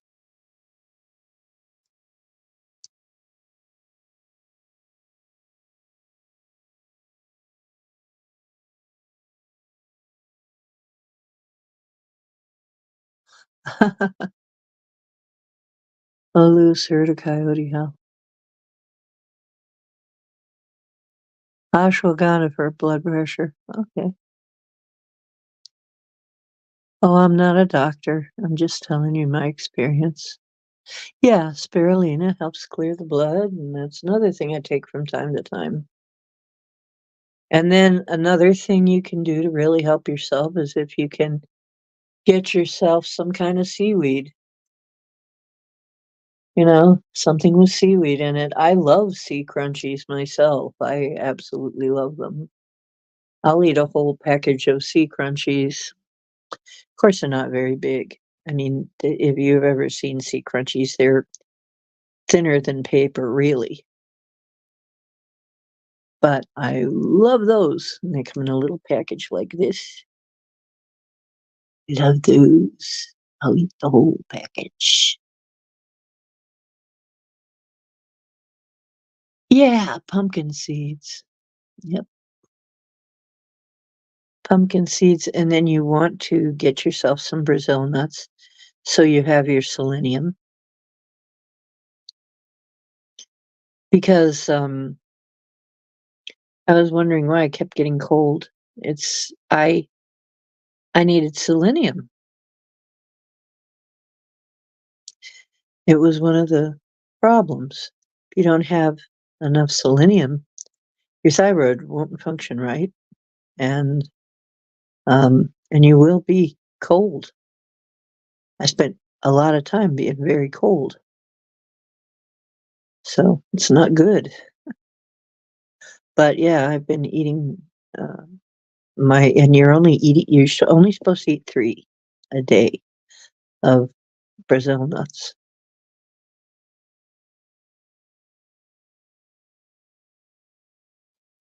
Yeah, yeah, blue algae. Yeah, yeah, Brazil nuts. 3 a day is all.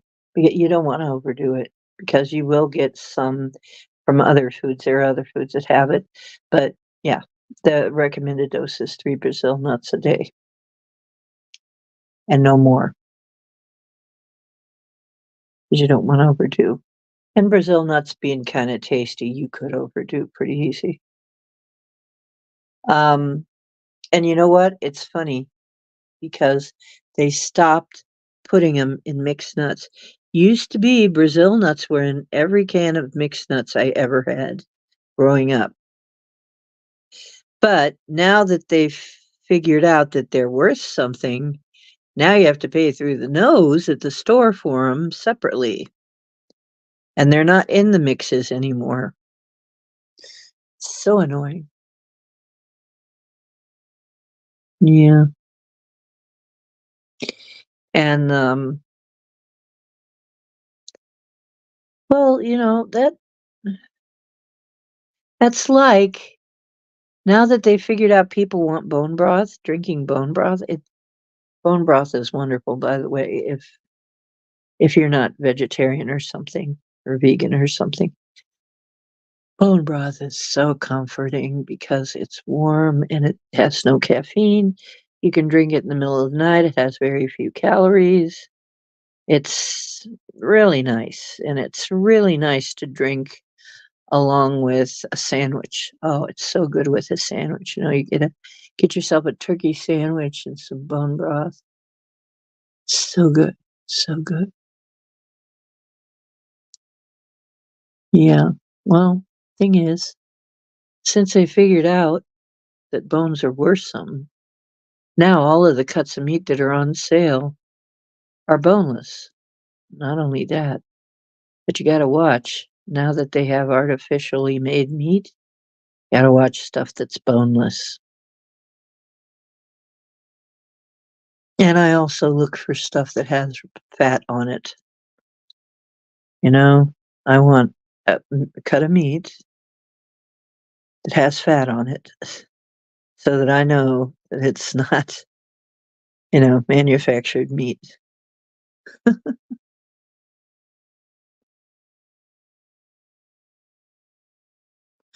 Ooh, yeah. Yeah, yeah, me too. I like that too.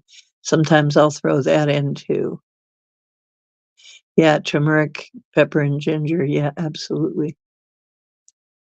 That's how I make my tea now. That's how I make my Sasquatch tea too, is um, ginger, turmeric with a bit of pepper, and cinnamon. And sometimes I'll throw lemon in there.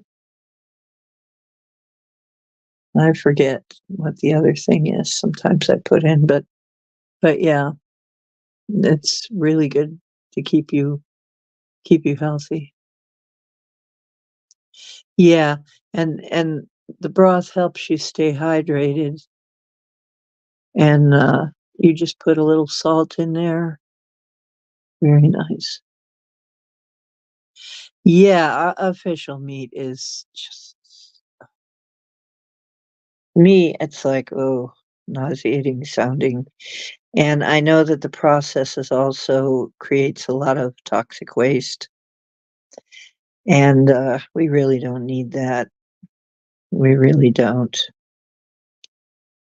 Unfortunate that, and they have fake milk too now. They have artificial milk. So now things where they say, and they don't have to tell you. So now things that used to have milk are going to have this artificial crap in it. Ah,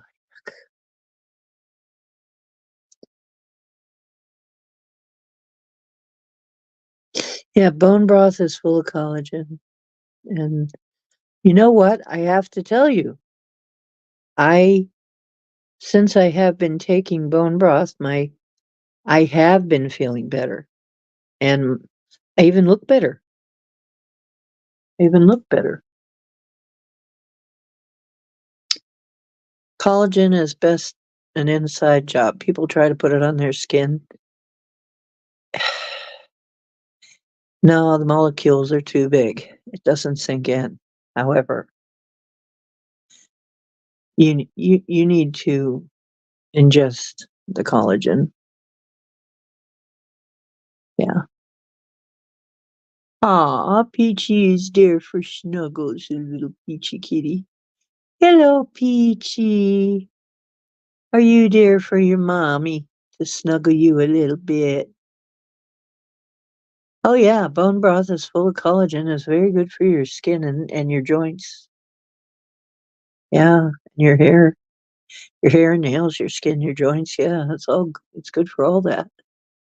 Very, very good for that.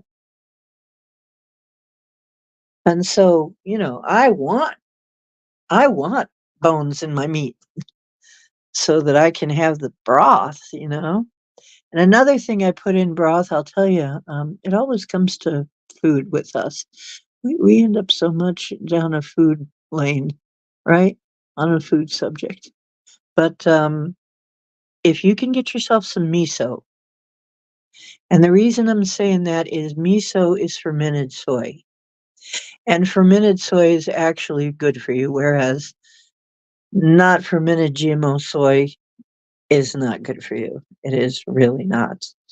But fermented soy, non-GMO soy, is good for you because just like regular soy before it's fermented mimics estrogen. It has a plant estrogen. But when it is fermented, it turns into an enzyme that dissolves fibrin, which is the stuff that makes you stiff. Like if you have some morning stiffness or if you have stiffness after, injuring something or whatever. But yeah, the Uh, Miso contains an enzyme. Any fermented soy product, which is soy sauce, is fine too. I guess tamari, whatever else is fermented in soy, but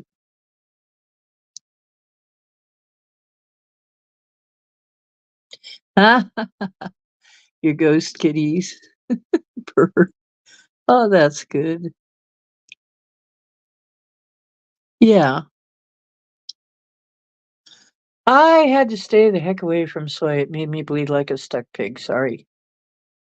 I know the imagery is horrific, but made me way too much. Way overdone with the menses. Ugh. I didn't realize it for a long time, but soy will overdo because it's estrogen. It's plant estrogen. So, yeah, it's good for hot flashes. Ah, that's cute, Louis. So, yeah, we just gotta figure out the right combination, right?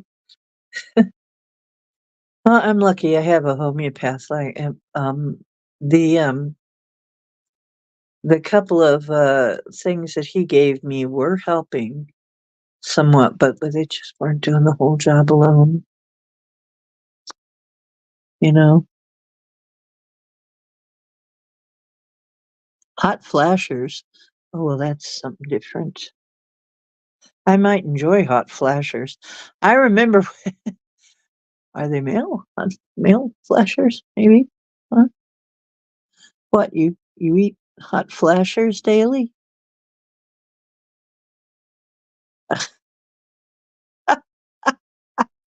Oh, pepitas.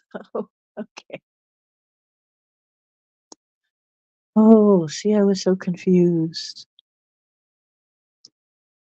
I was so confused. Yeah, it's 11:10 here.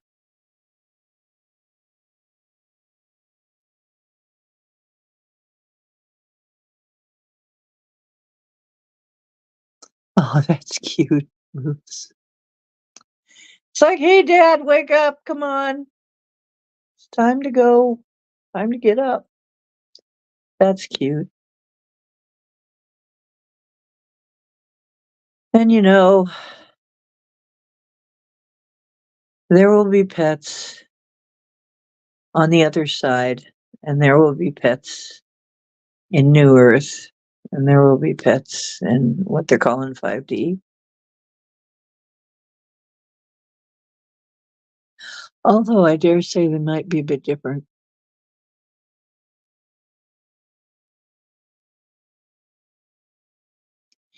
Yep.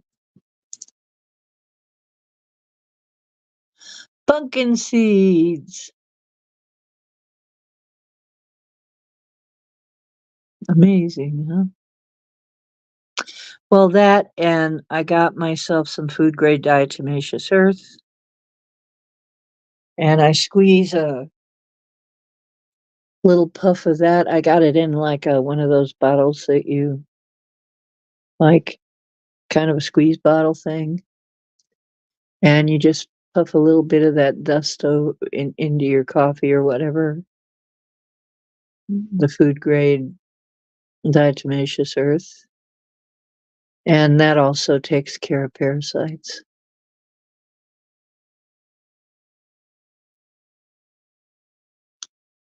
Well, at least you don't have to worry about cleaning up an astral cat box.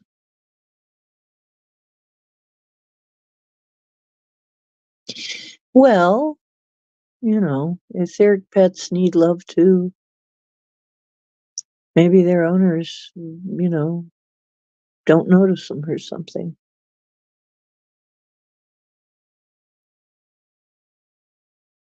My cats always come back to visit me.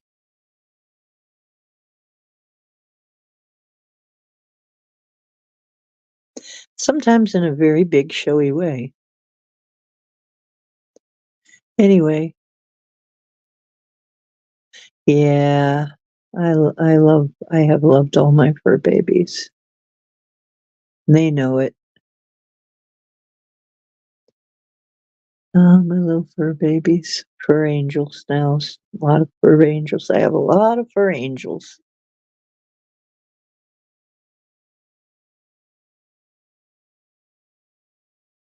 Okay, my back isn't really hurting me too bad right now. Hope when I get up that doesn't change. Because it was hurting me really bad for a bit. Right, Michelle. Good and good for us. Absolutely. Yeah. Hey, James. How you doing, James? Uh, I'm happy I got my little guy here. He was wanting more than average wet food. He got he got all three today. He got turkey, he got wet food, he got dry food. His little stomach is full. He's gonna have some turkey every day. Gonna have a little turkey every day, my little boy. He's such a sweet little boy.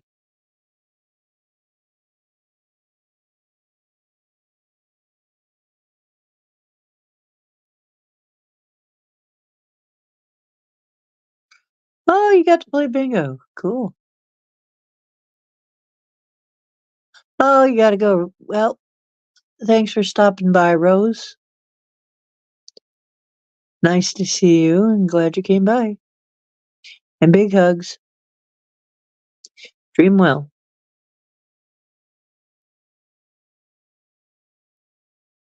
So, and actually, it's 11:15, and it's Sunday. And tomorrow, I have some things that I must catch up with. And so I will not be on very much longer, maybe another 15 minutes or so. I'm hoping I don't want to have a 5 or 6 hour marathon tonight. So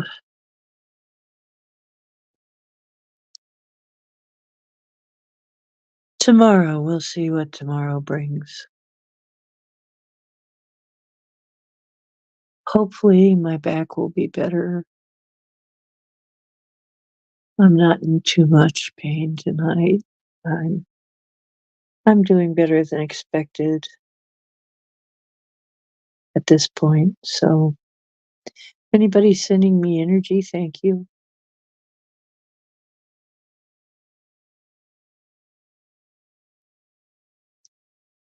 Yeah, I hope everybody feels better. Well, this is going to be 3 hours that I've been on. I think 3 hours is pretty darn good. Oh, darn it. Don't you hate it when yeah. Thank you, Skyfalls. Ah, yeah. Don't you love it? Isn't that a great shirt? It's another Temu thing I had to have. I absolutely love this shirt. I'm also wearing, I can't show it to you really, but I'm wearing I'll show them to you sometime, but I'm wearing fish scale pants. So I'm wearing mermaid pants with this top. Told you I was a character. It matches. It sort of matches. It's dark blue. It's like dark and light blue. So I have fish scale pants and this top, and I don't know what you'd call whatever design this is. I'm not sure what this is. It kind of looks like tile, like glass tile or something. a bit. I'm not sure what it's supposed to be exactly, but it's cool. Yeah, it does kind of look like DMT. I love it though. Yeah, the colors are beautiful. Colors are beautiful. Yeah, that's the thing, and that's how some of the companies over here are gonna lose business. The print. The print on this stuff is good. I mean, the print on stuff I'm getting off of Temu is very nice print, you know? Nice colors, nice designs, cool designs and stuff, and I much prefer it to a lot of the things I'm seeing on American stuff. It's like some of these companies are gonna lose out if they don't get with it, because these prints are really very pretty, they're really beautiful. Some of them are gorgeous, you know? I mean, this is my yarn bag. I mean, that's just a humble yarn bag. It's a beautiful print, I'd wear that. I'd wear that print, you know? It's nice.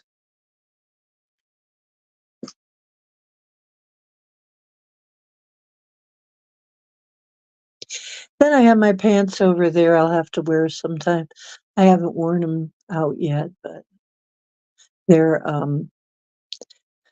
Mark was saying they look like they'd make good drapes because 'cause they're these great big purple flowers with green leaves, and honestly, I love the print.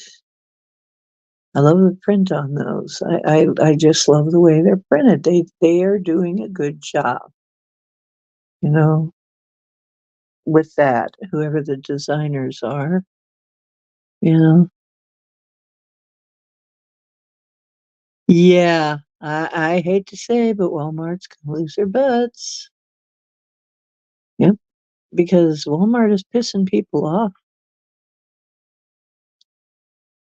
Yeah. Walmart keeps pissing people off. People have to do their own checkout. They don't wanna pay their employees enough. Their employees are on public assistance? What? And Wally, the Walton company, the whole family, they're all filthy rich. And I use the term with intent. Filthy. They're filthy rich. And they won't pay their employees enough to live. Yep. And there's other crazy stuff. Walmart was a good idea, but honestly, lately, I don't blame people for being pissed off. And a lot of crazy shit goes down with Walmart. There's a lot of strange policies going on. Yeah, right. Receipts, checking receipts. Yeah, I know. It's like there's just too many things about Walmart. I think Walmart is on they're starting to slide. We might be seeing the downfall of Wally World.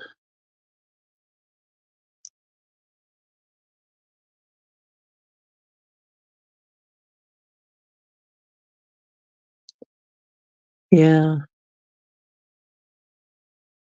Well, from what I hear or what I know, I've known people who work at Walmart, and honestly, they have to get assistance too. public assistance. They actually have where you sign up for where you fill out your job application. They also have public assistance forms because they know you're going to need them. It's like, what? That's crazy.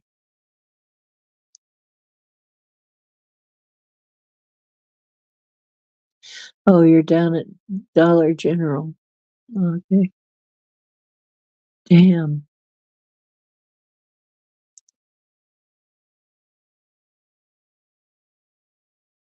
Right. The worst companies you've ever worked for. Ugh. Public assistance is like, welfare and stuff. It's like PIP, percentage of income, and it's the stuff that people making under 15 grand a year can get as public assistance. You're making under 15 grand a year, and you can get public assistance. You can get help with, so sometimes you might be able to get a little bit of food stamps. You might be able to get a little bit of money, depending on how much you make. Maybe not much, though. You might not get much of any of that unless you have children or something. But help with your uh, gas and electric bills, so that you don't die. Um, they never give you enough food stamps for a month, though. It's supposed to be supplemental. Supplemental. That's terrible, though.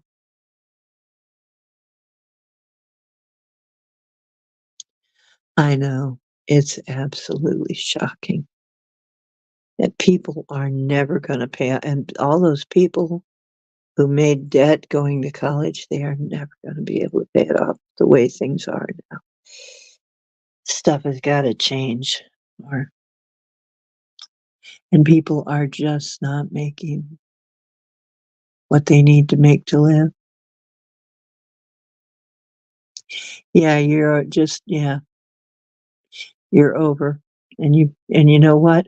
I knew somebody who was just a little bit over, and it was so hard to make ends meet. Um, but you know what, guys? I got assistance for my home, but I didn't get when I was homeless for a while, and then before that, when I didn't have a job. I was pretty sick for a while. I didn't have a job. I was getting help with percentage of income for where I was living and for the gas and electric, right? But I wasn't getting any food stamps. Oh my gosh, that was hard. I was getting $108 a month to live on. That was hard. That was hard back then. I can't imagine what it would be like now. Right. No, you can't. Not without some kind of help. Right. I know.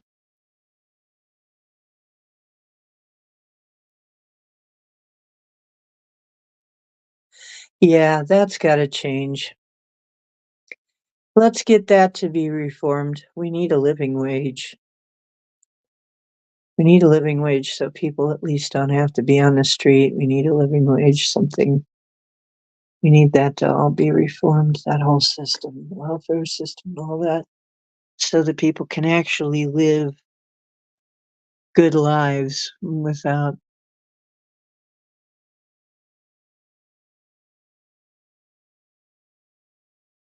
Yeah, a living wage of some kind.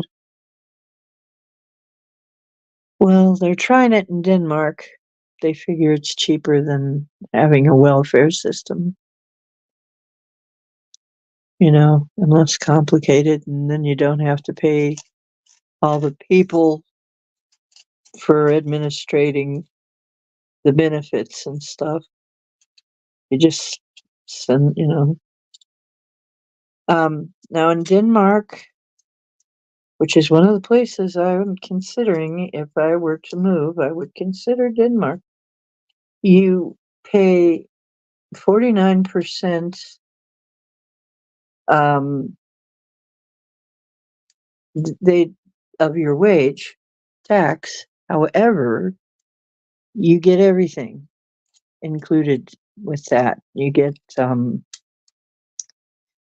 your room and you get. Let's see. Yeah, everything. Somebody was telling me literally every damn thing you need to live. And then with the other 51%, you can do anything you want. But literally everything, you get your car, you get your gas, you get your heat, you get your electric, you get your school, you get your upper school, I mean, like college and shit, all free. All of that's free. Your kids go to school free. Your kids go to college free. Um, you go to the doctor free. Your medicine's all free. Um, it's not really free because you're paying for it with the tax. But when everything, all of your basics are taken care of, then you've still got that 51% to do anything you want with. And that's, I was thinking about this. Is that really a bad deal? I don't think it really is a bad deal. It's a test, and they've got a living wage where everybody has that as a baseline. Okay, everybody has the basic stuff you need to survive as a baseline. So everybody gets that. So they don't have homeless people. They don't have people in bread lines. They don't have that stuff.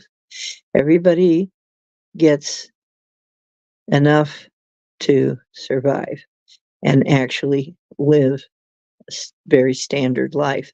Now, if you want more than that, you can work and make some money and have a exemplary life. I actually think that makes some sense.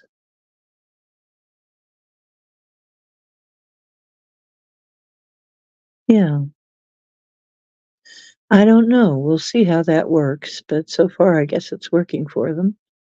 May not be perfect, but it's sure a hell of a lot better than what we've got.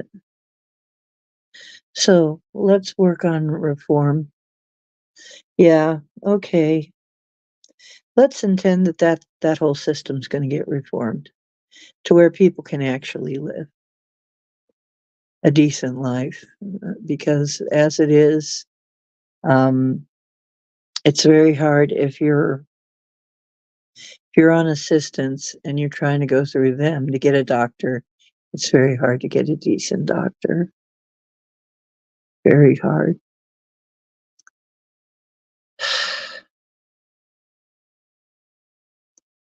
Yeah, I'm thinking I've been to Denmark, but heck, sounding fairly attractive. There is a castle with my family name on it. So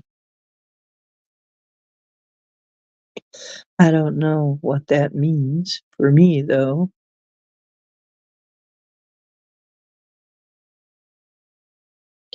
Yeah, because, if you think about it, it would solve so many problems. The crime would drop way down, way down. There'd be no reason, they couldn't do any of this. Oh, we got to steal to eat. It's like, no, you don't.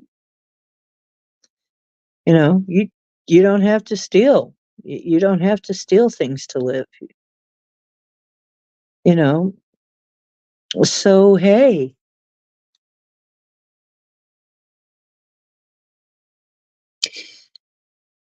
well, no, Ohio isn't that cheap. It depends on where you are. It depends.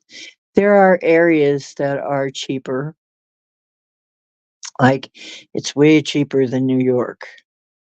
Way cheaper. But not necessarily cheap. There are some places that are way more expensive, in Ohio, where the standard of living is much higher. Like, everything's higher in Hudson, for instance. And, in well, I don't know, there are just various spots in Ohio where they up in Cleveland, it's higher, everything's higher, gas and everything, and it is a dirty old city. God, I hate cities. I only like them to visit.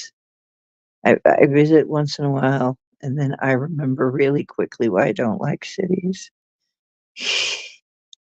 And then I go away. Yeah, Ohio is not bad compared to a lot of states. Compared to some states, it's not that bad. Yeah, I'd have to say probably moderate. I'd have to look into it a little more though. Um, well, yeah, in the cities it's more. And like I think Minter is more. Yeah, there is certain where rich folks live, it's gonna be more. Um, yeah, Silver Lake, it's gonna be more. Yeah, all of those places that are kind of hoity-toity, but probably nothing like LA or something, or New York or yeah.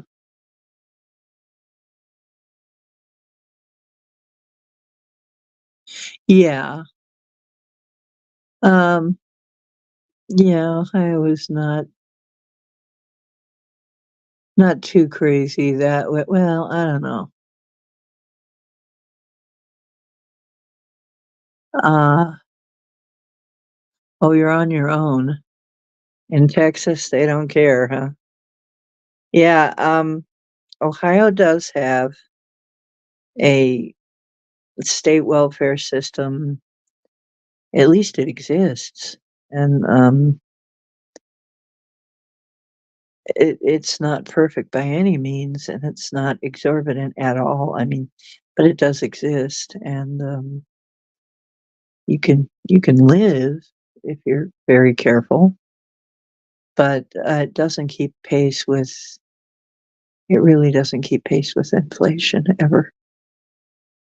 And then there's always a way that if you get any kind of a rise in anything, like they say, "Oh, we're gonna give them $6 more a year or a month or, whatever," you know? Well, then everything else is going to go up a notch too, and you're gonna be paying more because everything's percentage of income. So in the end, you gain nothing. You gained absolutely nothing. So if there's a rise, it's like, whoopee-dee, whoopity-doo, you're not gonna feel it.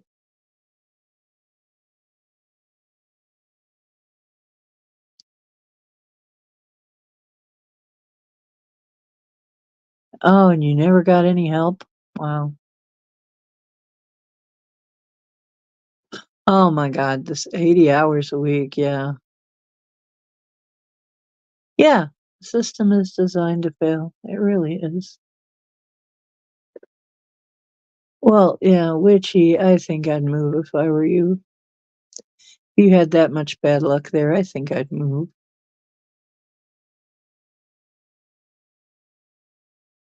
Right now, Stephanie's having her problem there. Her problems.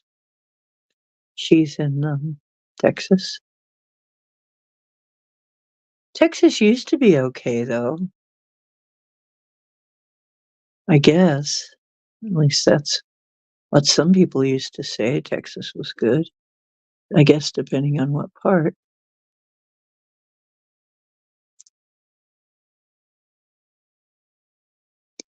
Ah, okay. Yeah, well, your family. Yeah.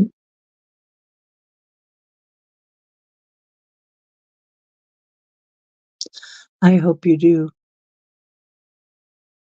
Okay. Let's intend that this whole freaking public assistance gets a big redo and upgrade into some logical, good, beneficial way. Let's imagine that happens, that does happen. Oh gosh, I am hit with a wave of I'm getting sleepy now. Oh yeah, if you have kids or battered women, yeah, and they'll give you extra. Yeah. Yep. That's the thing. People were trying to talk me into getting pregnant so I could get more benefits. It's like that is a human life I'd have to take care of. I'm not gonna get pregnant just so I can get benefits for it. What? That's nook and futs.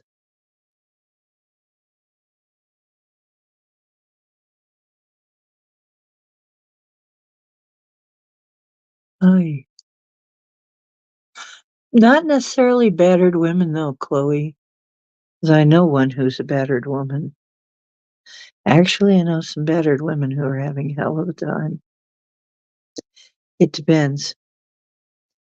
If there's some kind of circumstances where the spouse gets the kids custody, they're screwed. They're really screwed.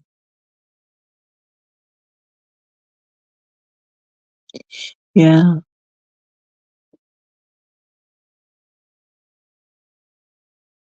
Oh, wow. 30-year-old trailer and 2 acres. Well, that's bigger than yeah. Well, you know what? Uh, like I said, that's my dream, is that we get some land and we build us some nice sustainable structures like earth ships. Maybe start out with yurts. Yurts are nice. And go on to build earth ships, something like earth ships. Have a nice well, there are spiritualist camps like Casadega and Lilydale, right? Well, what if we had a place like that for starseeds and shamanics and, you know, magical people? I think that would be cool. And have something like a Lilydale.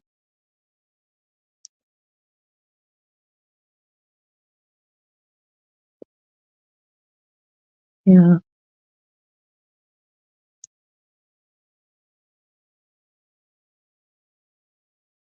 Well, I want a big home.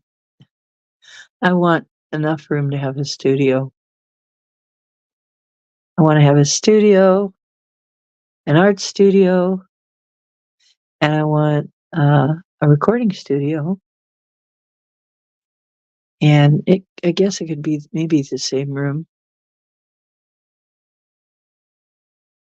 And I want a swimming pool and a jacuzzi.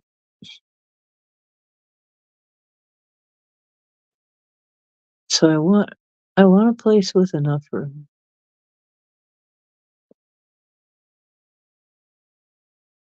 And I guess the jacuzzi could be in my bedroom or the master bathroom or something. But yeah,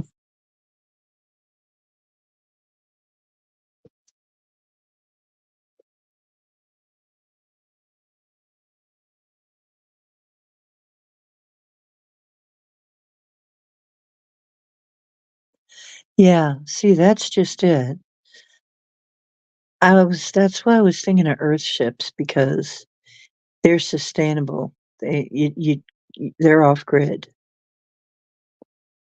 If we somehow got a hold of some land and had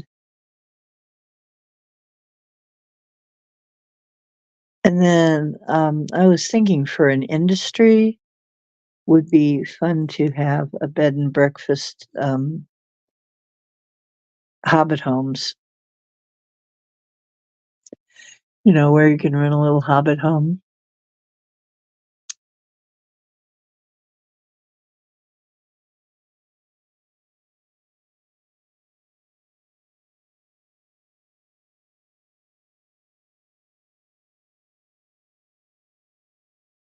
Right.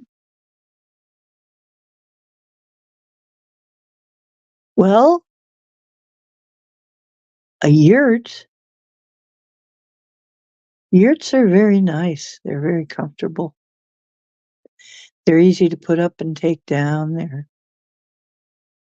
People have successfully lived in yurts very well in yurts.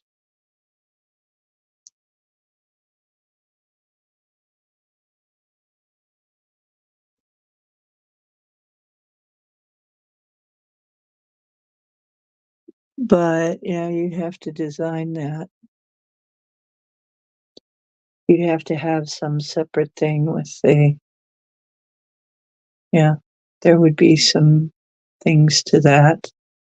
But yeah, as far as living areas are concerned, yurts are pretty comfortable, and they hold the heat in pretty well, and they can be made to yeah, they're a Mongolian invention, They're kind of like an expanded teepee.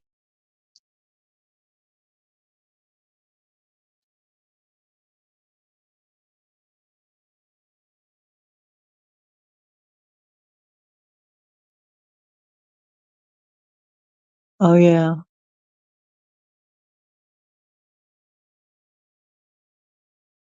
Oh, yeah, Stephanie was freezing to death trying to camp out in a tent, in a regular tent, and 45-degree to 35-degree weather. Well, that is kinda cold. I've tried to camp out in that weather, and I don't like it.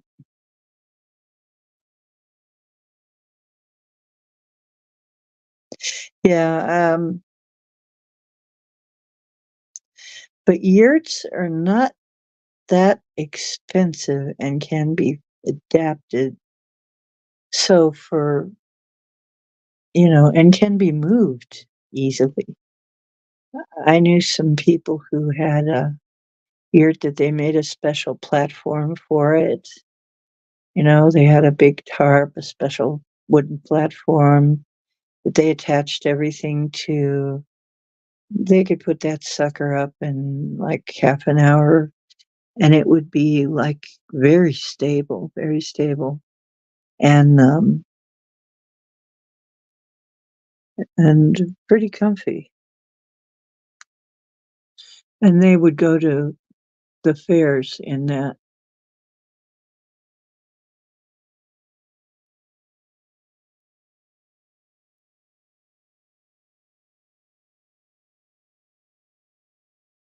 Yeah,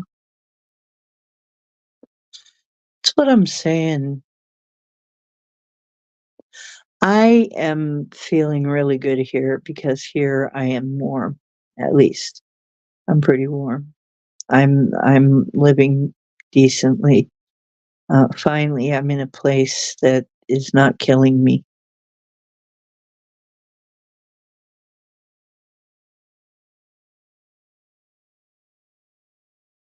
Oh, yeah. You're right, you are. Yeah, that didn't go well for me trying to yeah, being homeless would be I don't think I'd be able to do it anymore. Wouldn't work anymore for me. I wouldn't be able to do it when I was younger. Mm. For a little while, it wasn't that bad, but some of these people are lifers. They've been out all their lives. But of course, in the winter, they find somebody to hole up with. And then they come back out in the summer.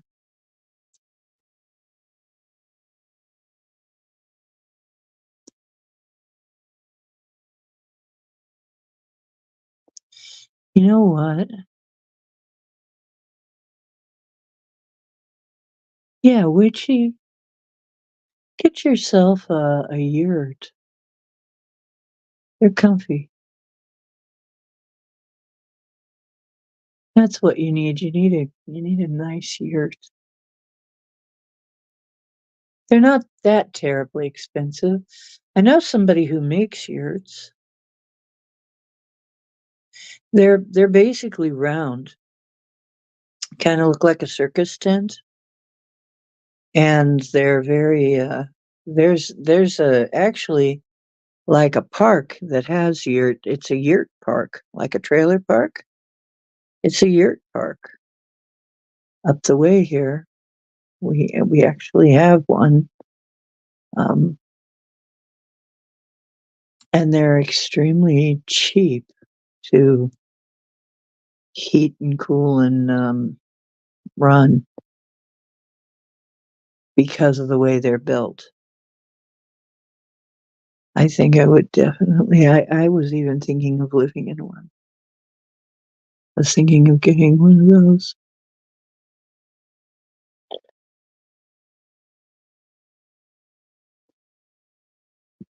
Oh yeah.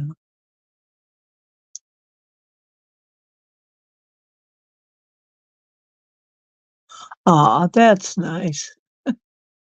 Yeah, they gave you a futon in the break room. Oh, that's pretty nice. Yeah.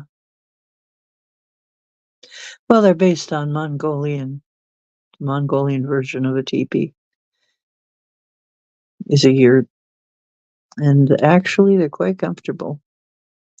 I've slept in one on, and there was one when my tent got just destroyed in a storm, and I was kind of sleeping in a small space in somebody else's big old yurt, and actually it was very secure. It was really nice. Mm, you can make a yurt really nice inside. Well, see, that's the thing. They've got a way to do that too, and I'm not sure exactly how that. I think it has to do with what kind of a platform it's on. You need a platform for your yurt. You don't want to, just put it on bare ground.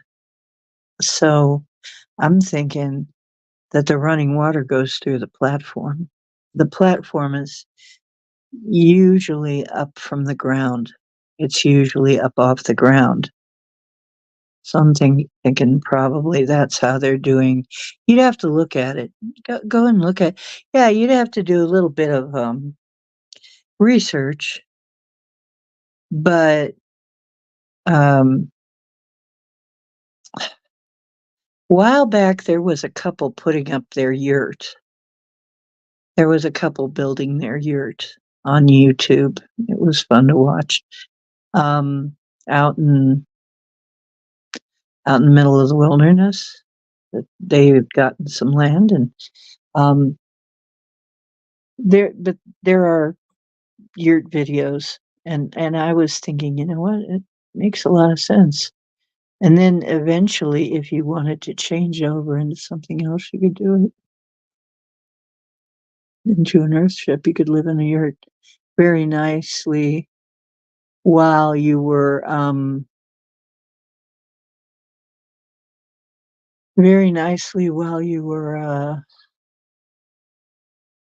building your earthship.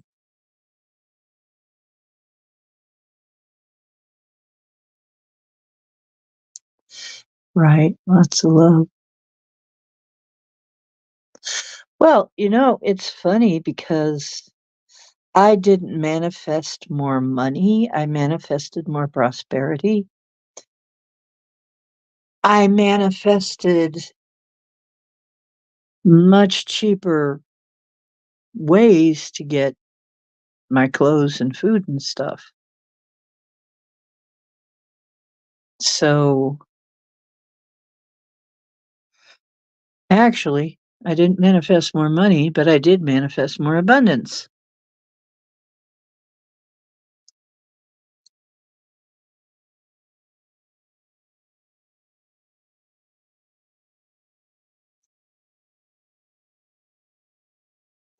Yeah,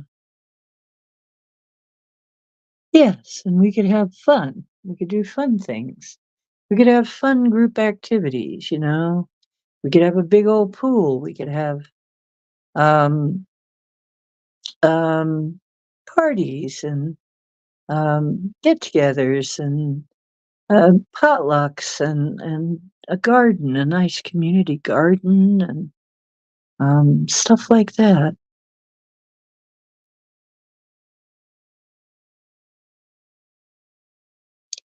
Yeah, so I I made abundance, not more money, but abundance. I mean, I'm wearing this really cool sweater, you know? It's a really nice looking sweater for what I paid. I think I paid 7 or $8 for it, is all. You know, I like it a lot better than anything Walmart's got. God, I was looking in a Myers. Cow! Price of everything is so fucking high these days. In Myers, what I'm wearing right now, I paid probably for the top and the pants, I might have paid maybe $20. I can't remember how much exactly the pants were, 12, something like that. But but really not, and they're nice, and they have pockets and everything in them. I hate when they don't have pockets. Um, but yeah, I mean, some very nice things for, and when I go and I look at the American stuff in like some of these catalogs, I'm like, how can people afford to dress? You know, how can they afford to do that? I found an outfit, a whole outfit, a top and a bottom made of rayon, and I don't know if you all know what rayon is, but it's reconstituted silk, so it's a natural fiber. It's like a synthetic natural fiber. It's like a man-made natural fiber, reconstituted silk, whatever you want to call that. But I found it, and it was only how much was it? It was like 18 bucks for s basically silk, reconstituted silk, the pants, and they're nice, wide, comfortable pants and a nice very hippie-ish, you know, really comfortable, relaxing style. I'll have to wear it sometime to show you, but, um and pockets. They've got pockets. In fact, it was a little bit long and I had to hem it up. But, this is actually a man's shirt, but who gives a fuck? This is a man's shirt. I don't care. It fits fine anyway.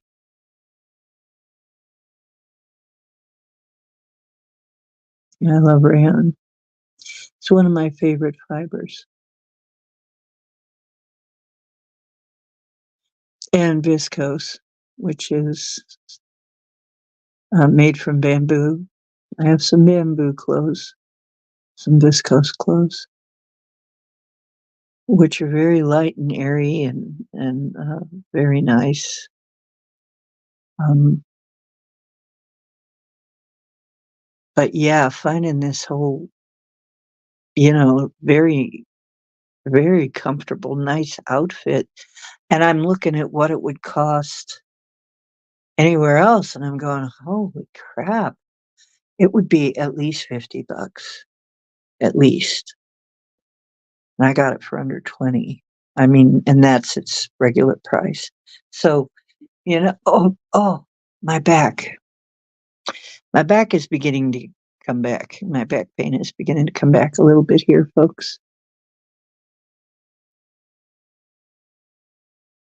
You know what? I think you would too. I think a lot of autistic people that are high functioning are just people who need the right people around them, the right environment.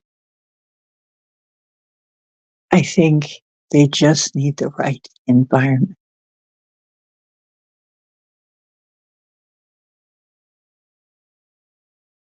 Yeah. And we need our solitude. Yes, we do. I love my alone time. Oh, yeah. Raise animals, garden, bonfires, nature walks, potluck dinners, and then we all go back to our own place and have our solitude,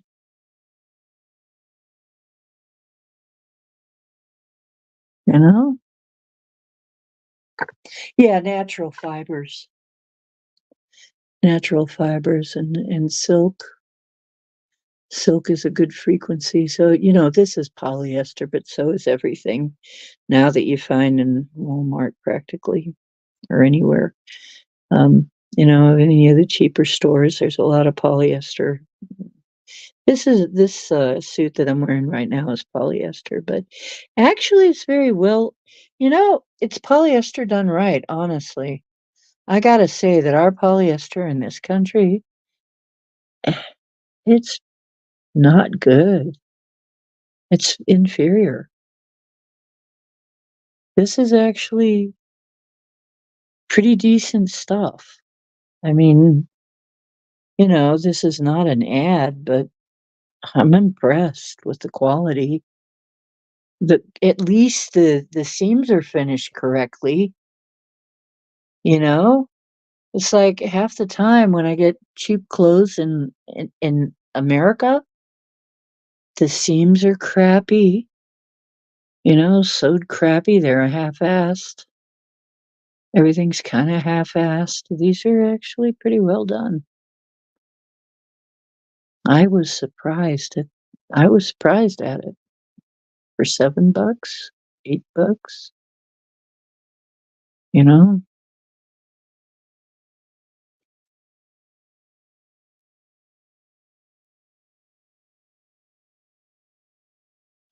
Oh, yeah, yeah, natural fibers are expensive.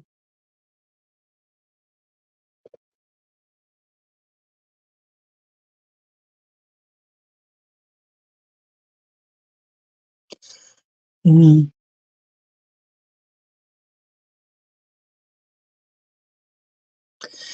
I don't know if they got any linen on Temu. Well, yeah, I do believe that I saw some linen.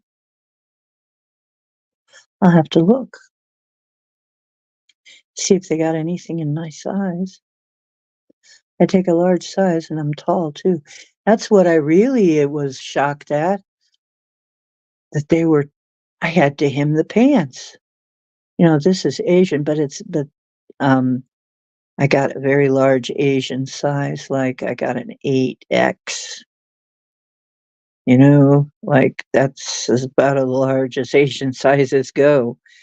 Um, but now it's so loose and comfortable. I just love that.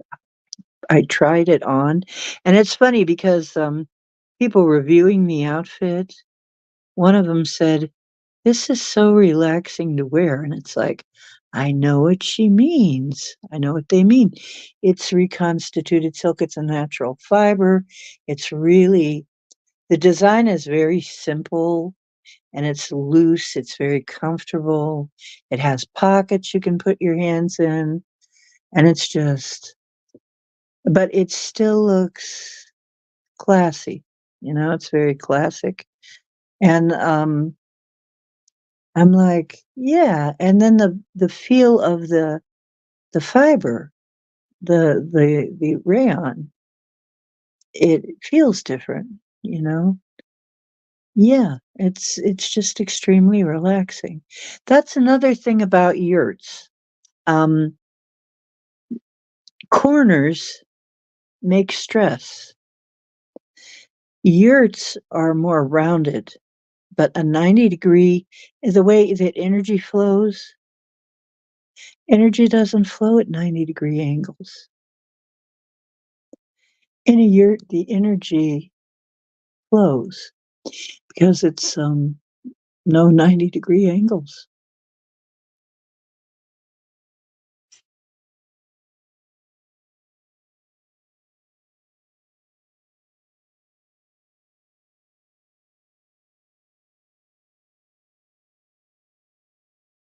Not sure what the question is.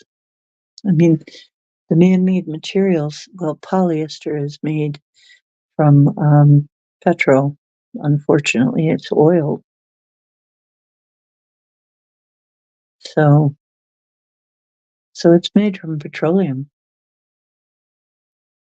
But like I said, rayon's made from silk, reconstituted silk. It's the shorter fibers of the silk, and then they dissolve it in a solution. I'm a clothing and textile major. That's how I know so much about this stuff. They dissolve it into a solution, and then they they extrude it into a fiber, and then they weave it or whatever they do with it, knit it, whatever. And I guess the viscose is similar with bamboo. So both of them are very nice materials. I mean, I love the feel of the viscose material. If you get a chance to get viscose, try it. Something made of viscose. It's very lightweight and just really nice. Yeah. And for some reason, this polyester, the way this is made, doesn't bother me like some polyesters do. I don't exactly understand that. Yeah, viscose is very comfortable. And this is not uncomfortable for polyester, which is amazing to me. Because our polyester is kind of like wearing plastic after a while. I kind of feel like I'm in plastic wrap. So I don't know what they did to this, but they figured something out and it doesn't feel like that.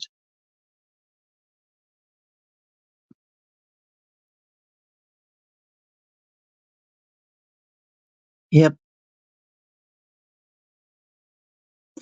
Well, anyway. Oh, 33, 33. Well, it's time to go. 3 hours and 33 minutes, folks.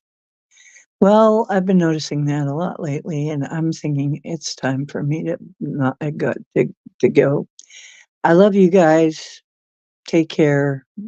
Um, I promised myself I wouldn't be doing a marathon tonight. So,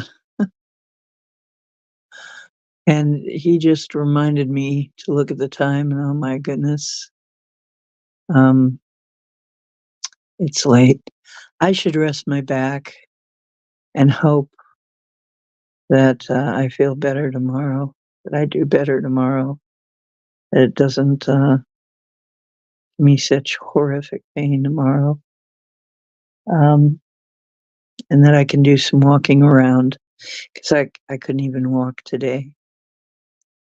I was kind of um, even with my walker, I was having trouble getting around. So hopefully by tomorrow things will be a little better. Um, I'll see you tomorrow. Tomorrow's another one of my nights. So we'll have a stream tomorrow night. I'm not sure what we're going to be talking about, but we just have our discussions. So it doesn't really matter what we're talking about. Maybe we'll make it food chat. Or maybe we'll make it supplements, or maybe we'll make it, you guys love discussing your favorite supplements. You guys love your favorite food is thy medicine stuff and stuff, something like that. Okay, so we'll figure that out tomorrow. I love you guys. It's wonderful being with you. And I do consider you family. So, like I said, I'm oceandiana@gmail, and I'm not against people that I know in here getting my phone. Okay, so it's okay. Um, and uh,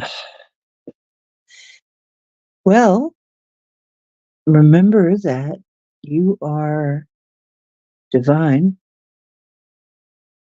and when you dream well and dream big,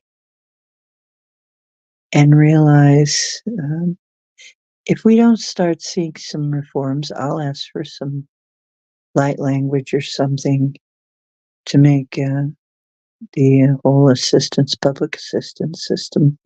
I'll ask for that, but I've been doing a lot of that lately, and I'm not really sure whether I might be doing too much too fast or something.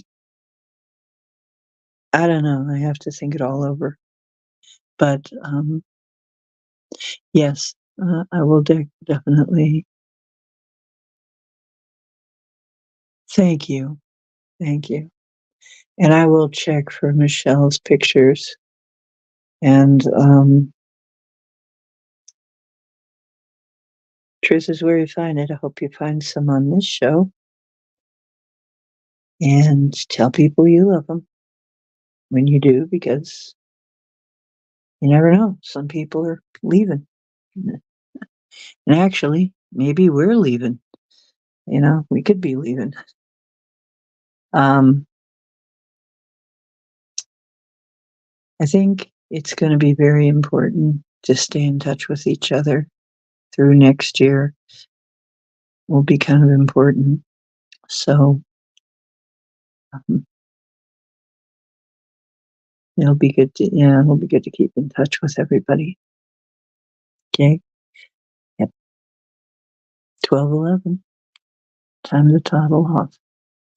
I'll see you tomorrow. Have a wonderful night.